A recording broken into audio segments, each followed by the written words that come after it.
चलिए, ready ready ready, सब ready है, सब रेडी। ओके ओके, सब रेडी है। Okay okay okay okay okay, चलिए चलिए चलिए। Basics of income tax, welcome all of you for the first class of basics of income tax. And आज के क्लास में आपको समझ में आएगा कि बॉस ये टैक्स होता क्या है। ये टैक्स होता क्या, forget about marks, forget about all the courses, बस आ जाओ और समझ लो कि ये टैक्स होता क्या है। देखिए guys, two things in this world is certain, two things in this world is certain. मैं अक्सर अपने क्लास में बोला करता हूं, एंड वो दो चीज जो है, जो सर्टेन है, वो है डेथ। Number one, death. जो भी इंसान, जो भी क्रिएचर, लिविंग क्रिएचर इस धरती पर आया है, वो वापस एक ना एक तो डेथ करेगा ही करेगा, उसे वापस से परलोक लौटना ही पड़ेगा। एंड सेकेंड, जो सर्टेन है, होगा ही होगा, is taxes. So death and taxes are the two things which are certain. ठीक है, जो सर्टेन है। तो डोंट यू थिंक सो कि डेथ पे तो अपना कंट्रोल नहीं है यार, वो तो भगवान जी जब बुलाएंगे बुलाएंगे। But taxes is something which we have to pay to whichever country you go, to whichever state you go, कहीं पे भी जाओ आपको टैक्स पे करना पड़ेगा या टैक्सेस का नॉलेज लेना पड़ेगा। Specially like a country like India, where we are surrounded with taxes and taxes, you should be knowing the basic funda of the taxation. And you being the chartered accountants, company secretaries, cost accountants, whichever course you do, I believe that each and every businessman, each and every commercial person जो कमाता है, धमाता है, business करता है, even a doctor is suppose to be knowing a basic knowledge of taxation.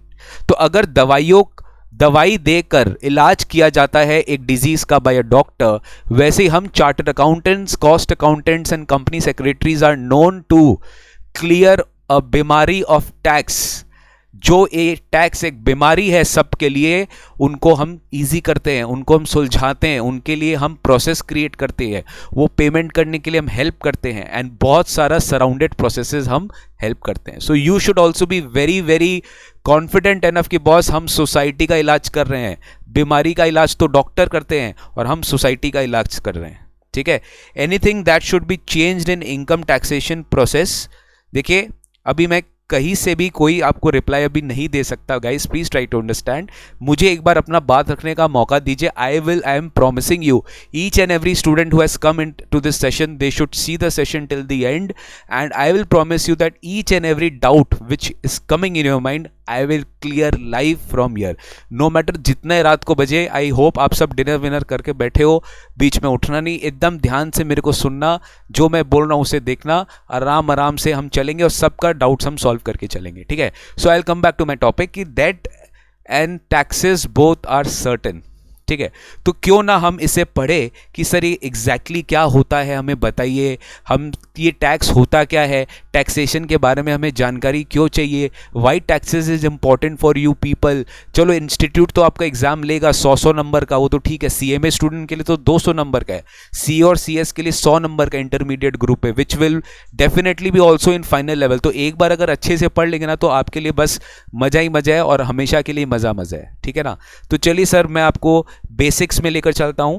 ठीक है, CMA inter के बारे में आप सब जानते हैं कि 700 marks under one roof, we offer 7 subjects, ये सब आप जानते हैं।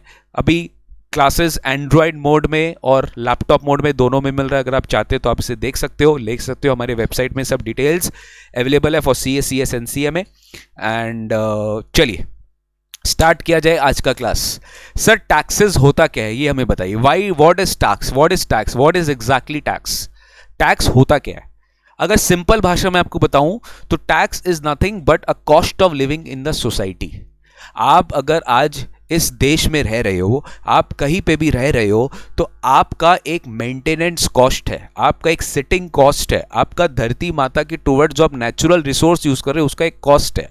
जो रोड्स आप यूज कर रहे हो, जो ट्राम्स आप यूज कर रहे हो, जो आप फ्लाईओवर यूज कर रहे हो, जो आप पानी यूज कर रहे हो, जो आप इलेक्ट्रिसिटी यूज कर रहे हो, जो आप डिफेंस यूज कर रहे हो, वगैरह वगैरह वगैरह, ये सब क्या है, इसका एक कॉस्ट है। तो to meet that cost, the government of the relevant country charges you a tax which is a compulsory extortion of money. क्या बोला मैंने? Which is a compulsory extortion of money. ठीक है, Kumud Bhagat I take tax means Nikunj sir, super explanation Kumud Bhagat ji, thank you so much, but please concentrate in the class. Okay, तो tax एक cost of living in a society है sir, government इसे charge करता है। India में हमारे पास दो तरीके का टैक्सेस लगता है। क्या लगता है? दो तरीके से टैक्सेस लगता है, जिसे हम कहते हैं डीटी और एक को हम कहते हैं IDT, direct taxes and indirect taxes. Direct taxes and indirect taxes कोई एक नया टर्म नहीं है जो आप फर्स्ट टाइम पढ़ रहे हो, या आपको इकोनॉमिक्स में पढ़ाया गया है, कॉमर्स में पढ़ाया गया है, 9, 10, 11, 12 में आप सुने होंगे इसके बारे में कि डायरेक्ट टैक्स क्या होता है, इनडायरेक्ट टैक्स क्या होता है। अभी मेरे जुबान से सुनोगे, एक प्रोफेशनल के जुबान से सुनोगे, एक टीचर के जुबान पे सुनोगे कि सर एग्जैक्टली डीटी आईडीटी का रेलेवेंस क्या है हमारे देश में। हमारे देश में दो तरीके से टैक्स लगाया जाता है, डायरेक्ट और इनडायरेक्ट। ठीक है, तो टैक्सेस का मतलब समझ में आ गया, टैक्सेस क्या होता है समझ में आ गया।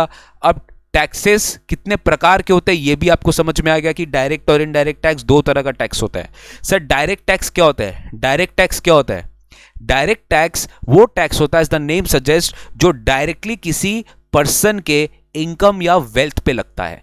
डायरेक्ट टैक्स वो टैक्स होता है जो डायरेक्टली किसी पर्सन के इनकम या वेल्थ पे लगता है, राइट?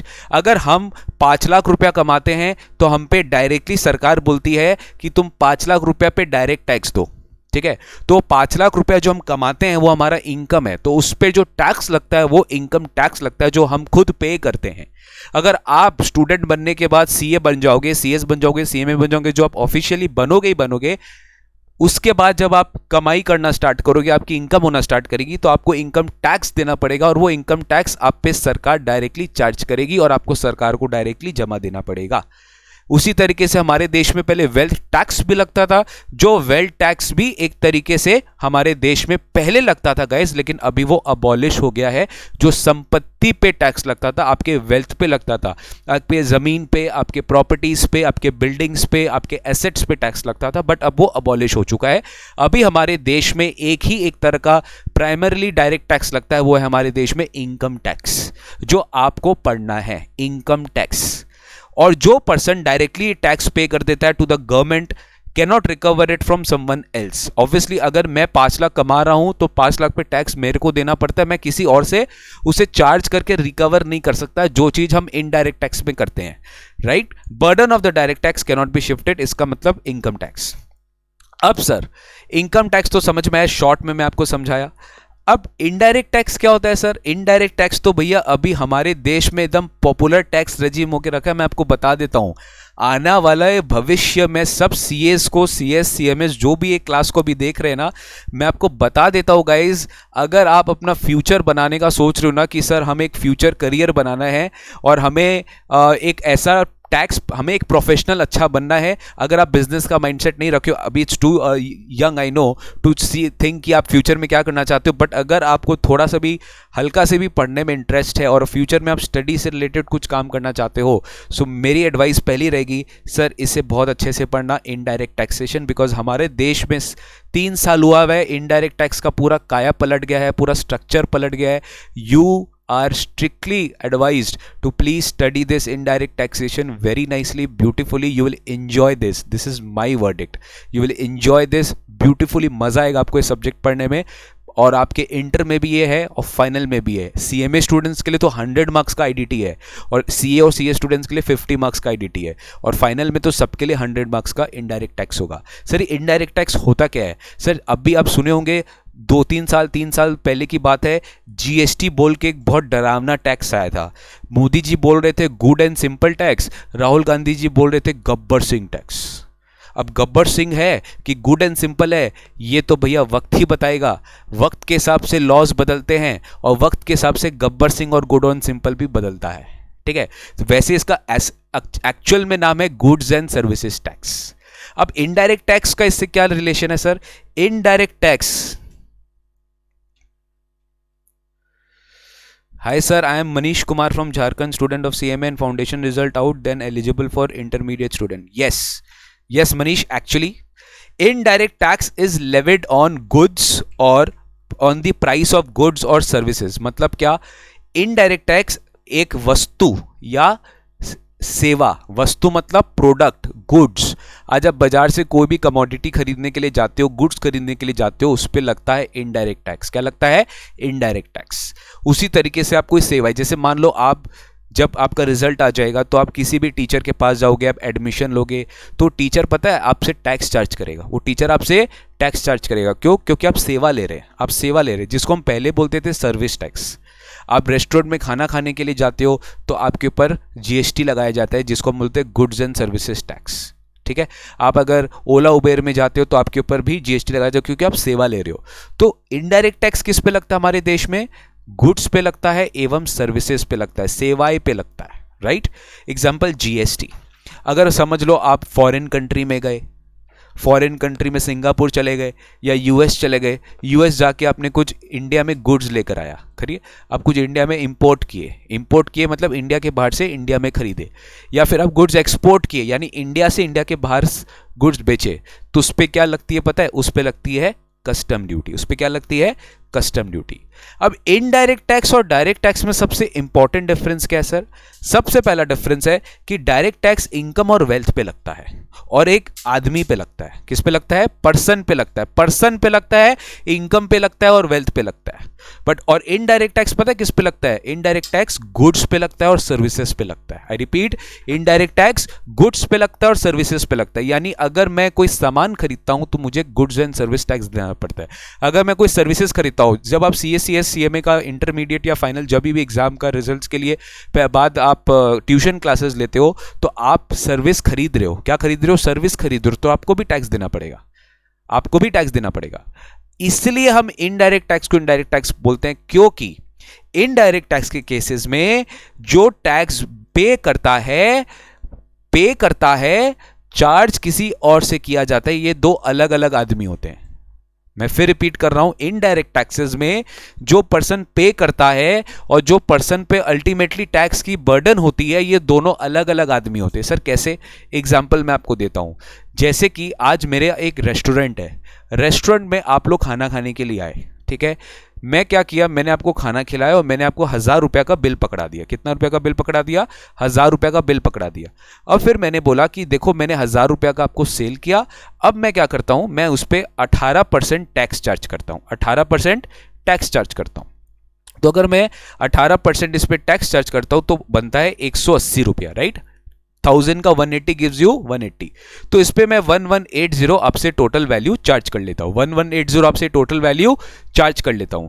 अब आप बोलोगे कि सर ये 180 रुपया तो आपने बिल में ही चार्ज कर लिया, आपने तो कस्टमर से ले लिया, यानी स्टूडेंट से ले लिया, आपसे ले लिया। यस, मैं तो आपसे लूंगा, क्योंकि ये टैक्स क्या है? ये टैक्स है इनडायरेक्ट टैक्स। बट सरकार किससे लेगी टैक्स? सरकार मेरे से लेगी टैक्स, क्योंकि मैंने ये बेचा है। मैंने आपको 1000 रुपए का गुड्स बेचा है, तो सरकार ने बोला देखो तुम मेरे को टैक्स दोगे बट कलेक्शन तुम किसी और से करोगे, यानी कस्टमर से कलेक्ट करोगे, राइट। तो इसलिए हम कहते हैं इनडायरेक्ट टैक्स यानी collection is made by another person and burden is made done by another person. But ऐसा इनकम टैक्स में नहीं होता।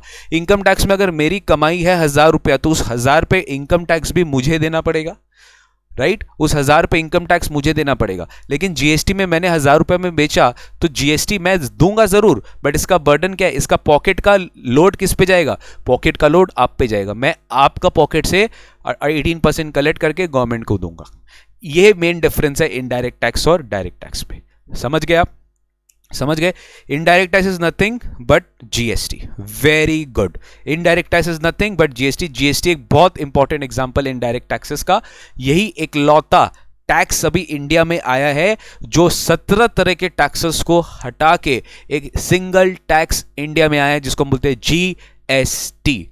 पहला 3 क्लास यानी आज का class, second class and third class हम इनकम टैक्स के बारे में डिस्कस करेंगे, और लास्ट का 2 क्लास हम जीएसटी के बारे में डिस्कस करेंगे, ताकि आपको एक कंप्लीट नॉलेज आए कि टैक्सेशन में हमें क्या क्या बेसिक्स नॉलेज करना है। ठीक है, तो सर ये भी समझ में आया कि डायरेक्ट टैक्स क्या होता है, इनडायरेक्ट टैक्स क्या होता है। डायरेक्ट टैक्स आप डायरेक्टली चार्ज करते हो, गवर्नमेंट को डायरेक्टली पे करते हो, बट इनडायरेक्ट टैक्स में बर्डन किसी और का होता है, कलेक्शन कोई और ही करता है। ठीक है, indirect tax is not only GST but also customs. Correct Nitesh, custom duty भी एक तरीके का इनडायरेक्ट टैक्स है, जो मैंने अभी अभी आपको बताया कि आप गुड्स इंपोर्ट करते हो, सर्विस इंपोर्ट करते हो, तो भी आपको ड्यूटी देनी पड़ती है, जिसको बोलता है कस्टम ड्यूटी। राइट। तो कस्टम ड्यूटी भी हम सरकार को सबमिट करते हैं, सरकार को जमा देते हैं और हम गवर्नमेंट को डिपॉजिट कर देते हैं। अब अपने आगे बढ़ते हैं। सर कभी ये सोचा है कि टैक्सेस क्यों लगाया जाता है? सर अभी मैंने आपको बताया था कि गवर्नमेंट, सरकार कैसे चलेगी। आज मोदी गवर्नमेंट चल रहा है तो कैसे चल रहा है बताओ? मिनिस्ट्री ऑफ फाइनेंस, मेरा बात ध्यान से सुनना गाइस, आप सीए सीएस सीएमए स्टूडेंट्स के लिए ना सबसे इंपॉर्टेंट पर्सन पता है कौन है? आप सीएस सीएस सीएमए स्टूडेंट्स के लिए सबसे इंपॉर्टेंट पर्सन पता है कौन है? इंस्टीट्यूट से भी ऊपर, टीचर से भी ऊपर, आपसे भी ऊपर सबसे इंपॉर्टेंट पर्सन पता है कौन है? हम सब सीएस सीएस सीएमए स्टूडेंट्स के लिए सबसे इंपॉर्टेंट पर्सन है हमारे देश का फाइनेंस मिनिस्टर, हमारे देश का finance minister. Because finance minister जो भी डिसीजन लेगा वो हम सब चार्टर्ड अकाउंटेंट्स को, कॉस्ट अकाउंटेंट्स को, कंपनी सेक्रेटरीज को फर्क पड़ेगा। आई रिपीट, फर्क पड़ेगा। Because as you know that, आप सिविक्स में भी पढ़े हो कि कैबिनेट मिनिस्टर्स जो होते हैं उनका सबका एक पोर्टफोलियो होता है, राइट। जैसे मिनिस्ट्री ऑफ फूड है, मिनिस्ट्री ऑफ हेल्थ है। अभी कोविड पैंडेमिक में मिनिस्ट्री ऑफ हेल्थ अफेयर्स ने पूरा सहयोग दिया, उन्होंने ही पूरा काम किया, राइट। मिनिस्ट्री ऑफ कॉमर्स है, वैसे मिनिस्ट्री ऑफ फाइनेंस है। हमारे देश में मिनिस्ट्री ऑफ फाइनेंस है और वो ministry of finance obviously head कौन करता है? Prime minister of India.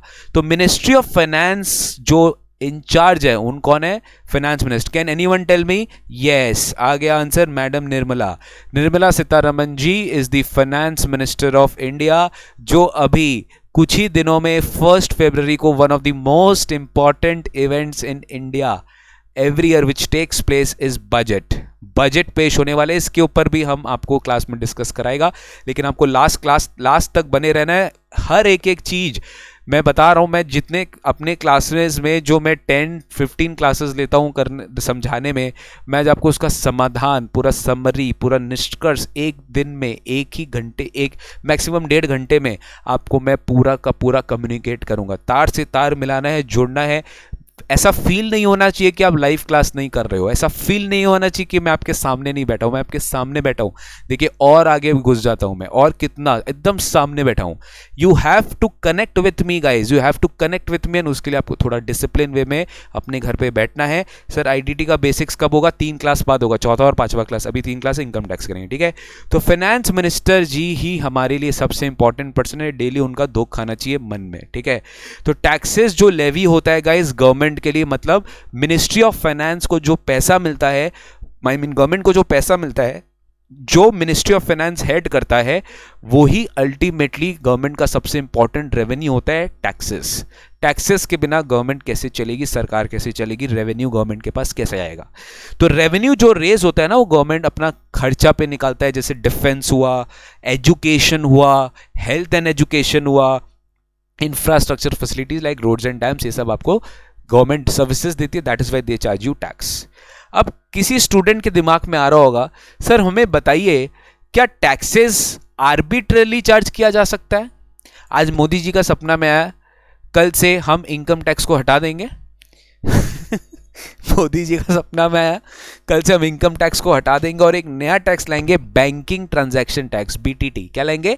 Banking transaction tax, BTT. तो आप मेरे को फटाफट चैट बॉक्स में बताइए, क्या मोदी जी ऐसा कर सकते हैं? उनके दिमाग में नहीं भाई और बहनों, आज से इनकम टैक्स नाम का टैक्स अबॉलिश होता है।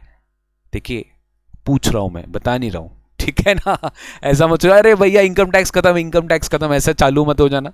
मैं आपके साथ एक डिस्कशन कर रहा हूं, कैसा हो सकता है? ऐसा नहीं हो सकता है, ऐसा नहीं हो सकता है सर, ऐसा बिल्कुल भी नहीं हो सकता है। क्यों नहीं हो सकता है?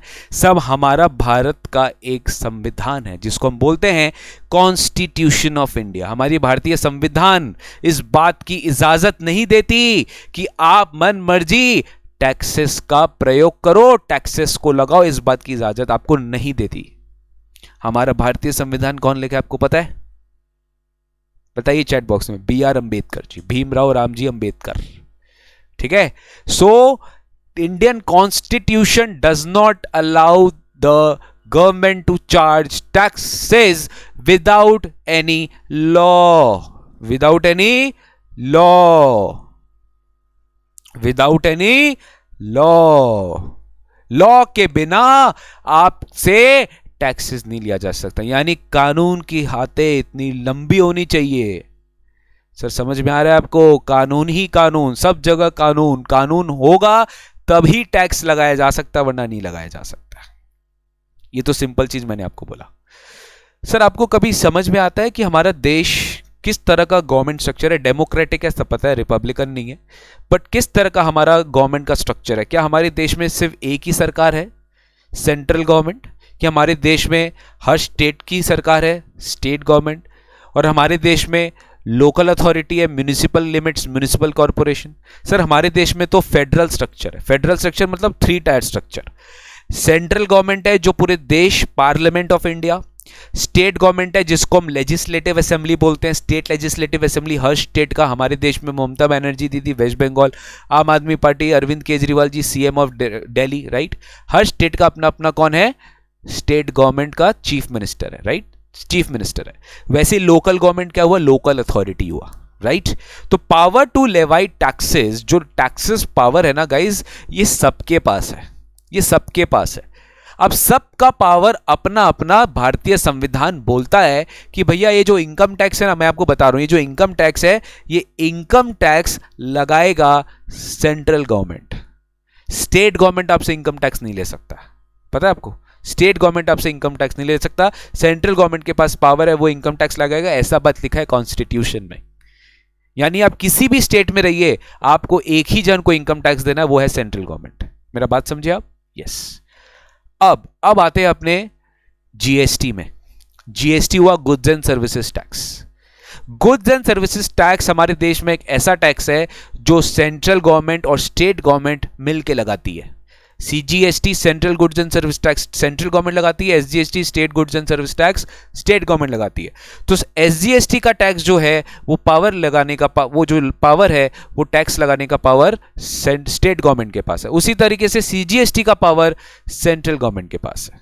समझ में आया आपको? कस्टम ड्यूटी जो इंपोर्ट्स एंड एक्सपोर्ट्स पे लगता है, उसका पावर सेंट्रल गवर्नमेंट के साथ। तो सबका अपना अपना पावर डिस्ट्रीब्यूटेड है कि कौन क्या टैक्स लगाने वाला है। समझ में? जैसे हमारे देश में एक म्यूनिसिपल टैक्स लगता है, पता है आपको? आप अपने पापा से पूछना, या फिर आपको पता भी होना चाहिए कि हम जो बिल्डिंग्स के ओनर होते हैं उन्हें एनुअली म्यूनिसिपल टैक्स देना होता है। उन्हें एनुअली म्यूनिसिपल टैक्स देने होते हैं। खैर वो आपके सिलेबस में नहीं है, मैं आपको बता रहा हूं। तो वो भी एक तरह का क्या है? टैक्स है। ठीक है ना?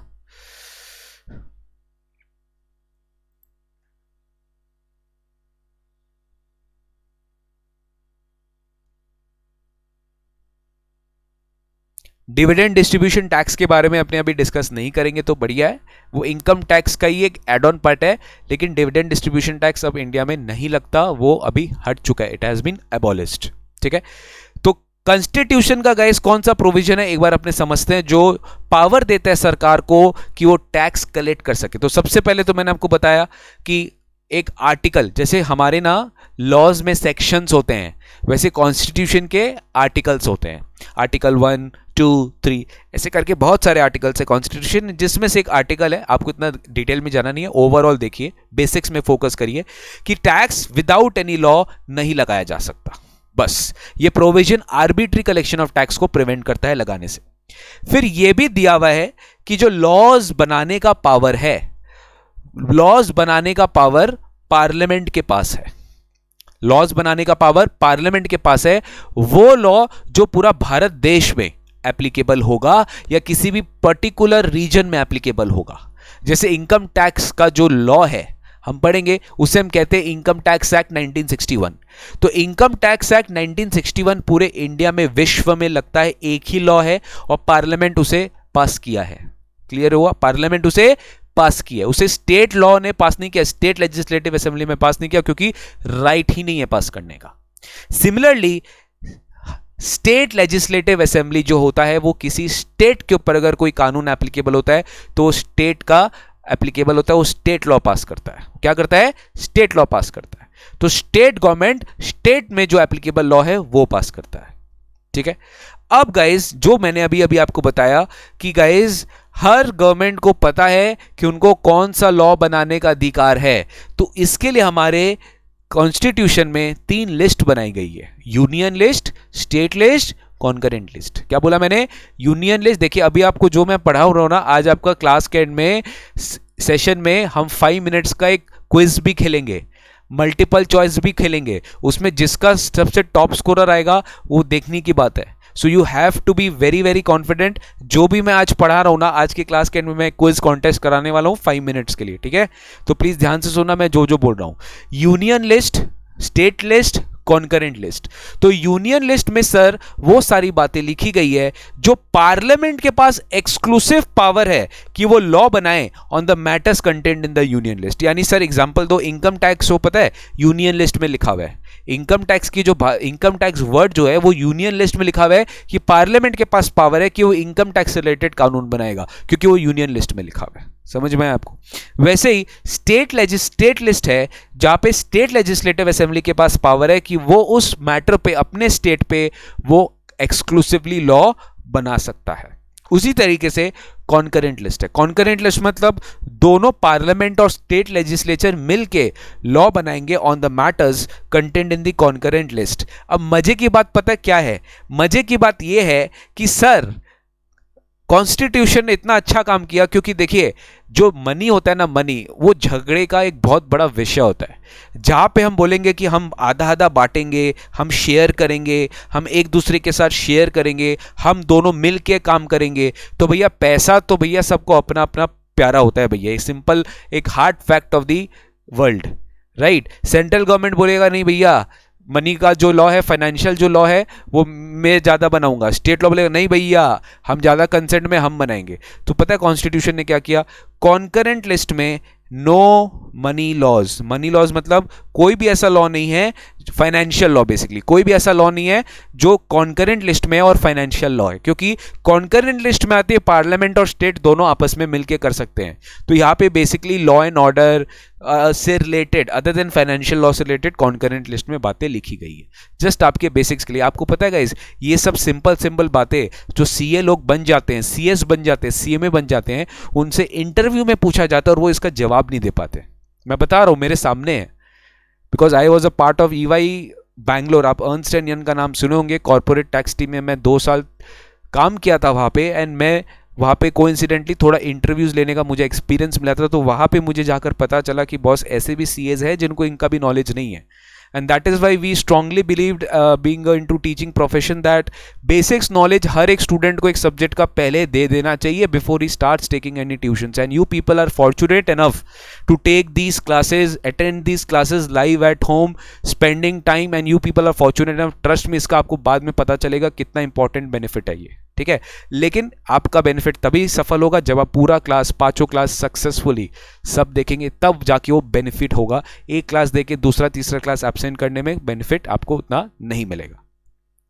सर हमें बताइए, क्या इनकम टैक्स यूनियन लिस्ट में लिखा हुआ है कि स्टेट लिस्ट में लिखा हुआ है कि कॉन्करेंट लिस्ट में लिखा हुआ है? बताइए मेरे को कहाँ लिखा हुआ है। सर क्या बात करते हैं आप, अभी तो आपने बताया कि income tax state concurrent list का पार्ट है। किसका पार्ट है? I am sorry, income tax union list का पार्ट है। क्यों? कि एक्सक्लूसिव पावर किसके पास है? सेंट्रल गवर्नमेंट के पास। तो income tax is the most significant entry of the, I mean most significant direct tax. और यूनियन लिस्ट का एंट्री नंबर 82, ये सब आपको लर्न नहीं करना, खाली समझा रहा हूं कि यूनियन लिस्ट में एंट्रीज है, एंट्री 1, एंट्री 2, ऐसे करके बहुत सारी एंट्री। तो 82th वाला एंट्री, 82 वाला entry, entry number 82 income tax वाला बात करता है और पावर देता है कि इनकम टैक्स का लॉ जो बनाएगा वो पार्लियामेंट बनाएगा। लेकिन कौन सा इनकम छोड़ के आपको बताऊं? एग्रीकल्चरल इनकम छोड़ के। ये सब आप डिटेल कोर्स में पढ़ेंगे, अभी आप इतना मत सोचिए, ये सब डिटेल कोर्स में पढ़ेंगे। एग्रीकल्चरल इनकम, एग्रीकल्चरल इनकम समझ में आ रहा होगा सर, किसानों का इनकम, फार्मर का इनकम, एग्रीकल्चरल एक्टिविटी करके हम कुछ इनकम कमा रहे हैं। बिकॉज हमारे देश में agriculture is the primary sector of the sector of the nation, right? GDP में सबसे ज़्यादा ग्रोथ पहले होता था, खैर अभी सर्विस सेक्टर का ज़्यादा कंट्रीब्यूशन हो गया, बट एक ज़माने तक एग्रीकल्चर सेक्टर एक प्राइमरी सेक्टर था हमारे देश का, राइट? जो जीडीपी का मोस्ट ज़्यादा कॉन्ट्रीब्यूटर था ग्रोथ के लिए। तो एग्रीकल्चर इनकम को टैक्स फ्री रखना था। क्यों? क्योंकि सर इसलिए कॉन्स्टिट्यूशन ने इसको अलाउ ही नहीं किया कि एग्रीकल्चर इनकम पे हम टैक्स लगाया जा सके, ठीक है ना? एग्रीकल्चर इनकम पे टैक्स लगाया जा सके। तो गाइस ये सब बेसिक्स मैंने आपको बताया कि लॉ, क्या है लॉ में, कॉन्स्टिट्यूशन का कैसे पावर मिला गवर्नमेंट को, कैसे पार्लियामेंट वर्क कर रहा है, कैसे स्टेट लेजिस्लेटिव असेंबली वर्क कर रहा है, ये सब अपने गए। ठीक है, अब let's understand some basics of income tax. ठीक है, अब अपने एक बार इनकम टैक्स में घुसते हैं कि इनकम टैक्स एग्जैक्टली कैसे है, इनकम टैक्स इंडिया में कैसे लगता है, इनकम टैक्स में क्या क्या चीज़ है बताने के लिए बेसिक फंडामेंटल ऐसा जर्नी मैं आपको बताऊंगा ना, स्टार्ट से लेके एंड तक आपको पूरा पूरा डॉट्स कनेक्ट हो जाएगा कि हाँ भाई इनकम टैक्स में इतने सारे प्रोसेस होते हैं। ऑल्दो मैं डिटेल में किसी में नहीं जा पाऊंगा, बट यस डेफिनेटली आपको चखा तो दूंगा। इनफैक्ट इनकम टैक्स में जितने चैप्टर है आई विल बिलीव, मैं आपको बताता हूँ वो सारे चैप्टर के ऊपर कहीं ना कहीं हम इस 3 क्लास में डिस्कशन जरूर करेंगे। ठीक है, तो इस तरीके से नोट्स को बनाया गया है। तो मेरा बात ध्यान से सुनो, जैसे मैंने आपको बोला कि इनकम टैक्स जो टैक्स है वो लॉ के बिना बन नहीं सकता है, लगाया नहीं जा सकता है, तो उसका लॉ होना चाहिए। तो उसी का लॉ का हम डिस्कशन करेंगे कि इनकम टैक्स का जो लॉ है जो हमारे देश में लगता है उसका क्या बाइफर्केशन है, उसका क्या पार्ट्स है, वो लॉ है क्या, लॉ का नाम क्या है, वो लॉ कैसे पढ़ा जाता है, everything we will understand. Clear है? तो इनकम टैक्स का जो लॉ है ना गाइस वो इस तरीके का है। सबसे पहले आप समझ गए इनकम टैक्स डायरेक्ट टैक्स है, तो वो ना आपके एग्जाम में, मैं आपको एग्जाम पॉइंट ऑफ व्यू से समझ रहा हूँ, जो सीएमए इंटर वाले स्टूडेंट्स है आपका इनकम टैक्स 100 मार्क्स का आएगा। ठीक है ना, जो सीए और सीएस वाले स्टूडेंट है आपके लिए 50-50 मार्क्स है। ठीक है ना, इनकम टैक्स 50 है, इनडायरेक्ट टैक्स 50 है। बट सीएमए इंटर स्टूडेंट्स आप लोग के लिए ग्रुप 1 में paper number 7 is income tax, that is direct tax. तो डायरेक्ट टैक्स के लिए ये समझना जरूरी है कि ये जो इनकम टैक्स है ये लॉ, कौन सा लॉ अपने को पढ़ना है। आपको बताऊं, आपका जो इनकम टैक्स, आपका जो main source of income tax law है, जो main source of income tax law है वो है income tax act 1961, 1961, income tax act 1961। अब कोई स्टूडेंट सोच रहा होगा सर ये एक्ट क्या 1961 में बना हुआ है? हाँ, 1961 में पास हुआ है ये एक्ट, 1961 में पास हुआ था, पार्लियामेंट में 1961 में पास हुआ था। क्या इसके पहले कोई इनकम टैक्स एक्ट नहीं था इंडिया में? बिल्कुल था, income tax act 1922 income tax था प्री इंडिपेंडेंस। इंडिपेंडेंस के पहले हमारे देश में इनकम टैक्स लगता था, बट वो ब्रिटिश पार्लियामेंट के अंदर था। यूनियन पार्लियामेंट पोस्ट इंडिपेंडेंस अगर पहला एक्ट इनकम टैक्स का बना वो है पहला एंड द लास्ट अभी तक इज इनकम टैक्स एक्ट 1961। कुछ साल पहले 2010 का बात है, कुछ साल पहले 2010 का बात है, कुछ साल क्या 10 साल हो गए इस बात को, हमारे देश में एक प्रपोजल आया था कि एक नया इनकम टैक्स लॉ आएगा, डायरेक्ट टैक्स कोड। रिपीट, एक नया इनकम टैक्स लॉ आएगा, direct tax code. But government ने उस चीज को स्क्रैप कर दिया, वो नया डायरेक्ट टैक्स कोड लाने के लिए स्क्रैप कर दिया, ये सोचते हुए कि सर इनकम टैक्स एक्ट 1961 में जो चेंजेस करना करो, क्योंकि लोगों को इसकी आदत हो गई है, लोग इससे अकस्टम्ड है, लोगों का सेक्शन नंबर लर्न किया हुआ है। अकॉर्डिंगली डायरेक्ट टैक्स कोड हमारे देश में नहीं आया गाइस। क्यों? क्योंकि जीएसटी आने वाला था, जीएसटी एक नया टैक्स था, जीएसटी को लोग समझ ले तो बहुत बड़ा बात है, इसलिए डायरेक्ट टैक्स कोड का प्रपोजल को स्क्रैप कर दिया गया। ये सब मैं रेगुलर क्लास में बताता नहीं हूं, बट ये नॉलेज आपको होना चाहिए, बिकॉज जब आप इंटरव्यू में बैठेंगे ना, जो सामने वाला इंटरव्यूअर रहेगा वो आपको तभी सेलेक्ट करेगा कंपनी में, अगर आपको तभी जॉब देगा कंपनी में, पैकेज तभी आपको मिलेगा, सैलरी तभी आपको मिलेगा जब आप ये बेसिक फंडामेंटल नॉलेज जानो। खाली पढ़ने से, मार्क्स लाने से you will not get job, I am telling you. अगर आपको एक्चुअल में सक्सेसफुल बनना है और एक्चुअल में अगर आपको कोई भी काम ठीक से करना है तो उसके लिए आपको नॉलेज चाहिए। नॉलेज कहीं पे भी वेस्ट नहीं जाता, ये मेरी गारंटी है। इनकम टैक्स एक्ट 1961 एक मेन सोर्स ऑफ लॉ है, यही है ultimate mother law of income tax, which is income tax act 1961। यही हम आपको पूरे के पूरे फाइनल में पढ़ाते हैं, इंटर में पढ़ाते हैं, हर जगह यही है। इनफैक्ट पूरा देश में जो इनकम टैक्स लगता है वो इसी लॉ के ऊपर बेस्ड है, यही लॉ आपको पढ़ना है। जैसे आप कंपनी एक्ट पढ़ोगे, लॉ वाले सर आपको पढ़ाएंगे, आप पुराने लॉ में फाउंडेशन में लॉ का सब्जेक्ट था, वहां पे भी आप लॉ पढ़ कर आए हैं। उसी तरीके से इनकम टैक्स एक्ट आपको पढ़ना है 1961। ठीक है, हेलो सोनी खान। चलिए, इनकम टैक्स एक्ट 1961 में गाइस अपने को यह समझना है कि सर ये इनकम टैक्स एक्ट डिवीजन कैसे किया हुआ है, how it is divided into various parts. तो गाइस इनकम टैक्स का जो है ना वो सबसे इंपॉर्टेंट है उसका सेक्शंस। लाइक इनकम टैक्स में सेक्शंस लिखे हुए हैं, सेक्शन 1, सेक्शन 2, सेक्शन 3, सेक्शन 4, ऐसे करके इनकम टैक्स में 298 सेक्शंस और 14 शेड्यूल्स प्रिस्क्राइब्ड है। ठीक है सर, ये क्या हर साल बदलते हैं? हाँ बदलते हैं। अभी आपको पता है अभी 1 फरवरी को हमारे देश में बजट आएगा। क्या आएगा? बजट। वो बजट के दिन, उस दिन इनकम टैक्स लॉ में जितने भी अमेंडमेंट जिसको अपने बोलते हैं चेंजेस। देखिए, इनकम टैक्स एक ऐसा सब्जेक्ट है जो हर बार बदलता है, राइट, हर कोर्स में, हर एग्जामिनेशन टर्म में बदलता है, ठीक है। खैर, आपको उसका टेंशन लेने का दरकार नहीं, इतना डिटेल में अभी अपने नहीं चलते हैं। आपको बस समझना है कि अमेंडमेंट्स आते हैं लॉज में, राइट, चेंज होते रहते हैं लॉज। तो बजट वाले दिन हमारी जो फाइनेंस मिनिस्टर मैडम है निर्मला सीतारमण जी, वो 1 फरवरी को भी बजट पेश करेगी और उस दिन बताएगी कि इनकम टैक्स लॉ में क्या बदलाव है जो लोगों के लिए एप्लीकेबल होगा कमिंग ईयर से, ठीक है। तो सेक्शन होता है, उस सेक्शन के नीचे सब सेक्शंस होता है, फिर क्लॉजेज होता है, फिर सब क्लॉजेज होता है। 3 चीज होता है, सेक्शन होता है, सब सेक्शन होता है, क्लॉजेज होता है, सब क्लॉज होता है। एक एग्जांपल, सपोज ये चीज मैंने आपको दिखाया, देखिए सेक्शन 80D2B, क्या बोला, 80D2B। तो 80D2B क्या है सर, इसको हम पढ़ेंगे कैसे? तो 80D गाइस जो है ना, दैट्स अ सेक्शन। 80D एक सेक्शन का नाम है, वो क्या चीज बोलता अभी नहीं करना। 80D एक सेक्शन का नाम है। जो ब्रैकेट में दिया हुआ है इसे हम कहते हैं सब सेक्शन, जो ब्रैकेट में दिया इसे हम कहते हैं सब सेक्शन।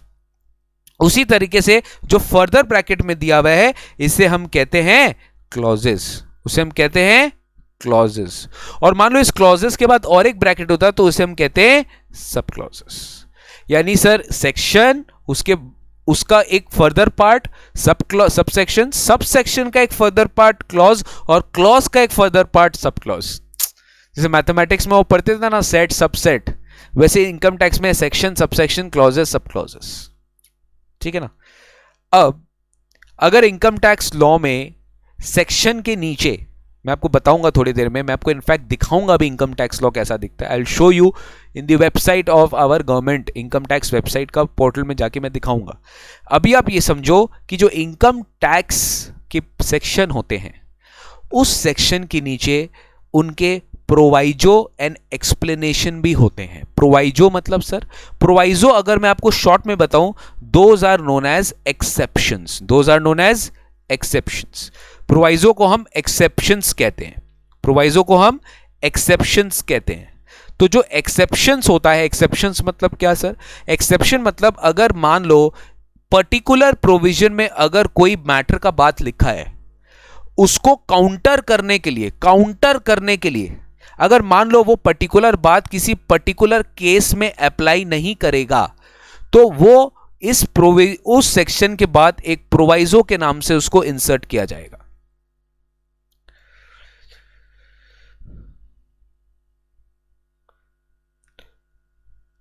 वो प्रोवाइजो आपको सेक्शन के नीचे दिखेगा। जैसे एग्जांपल मैं आपको बताऊं, जैसे सेक्शन में लिखा हुआ रहेगा कि income from salary will not be taxable, income from salary will not be taxable if the amount received is less than 50,000। एक समझ लो एक प्रोविजन है कि सैलरी से जो आप इनकम कमाओगे वो टैक्सेबल नहीं होगा अगर वो इनकम 50,000 से कम है, ठीक है। लेकिन प्रोवाइजो में पता है क्या लिख देगा? प्रोवाइडेड दैट मतलब exception, that if he is a Indian citizen the above section will not apply.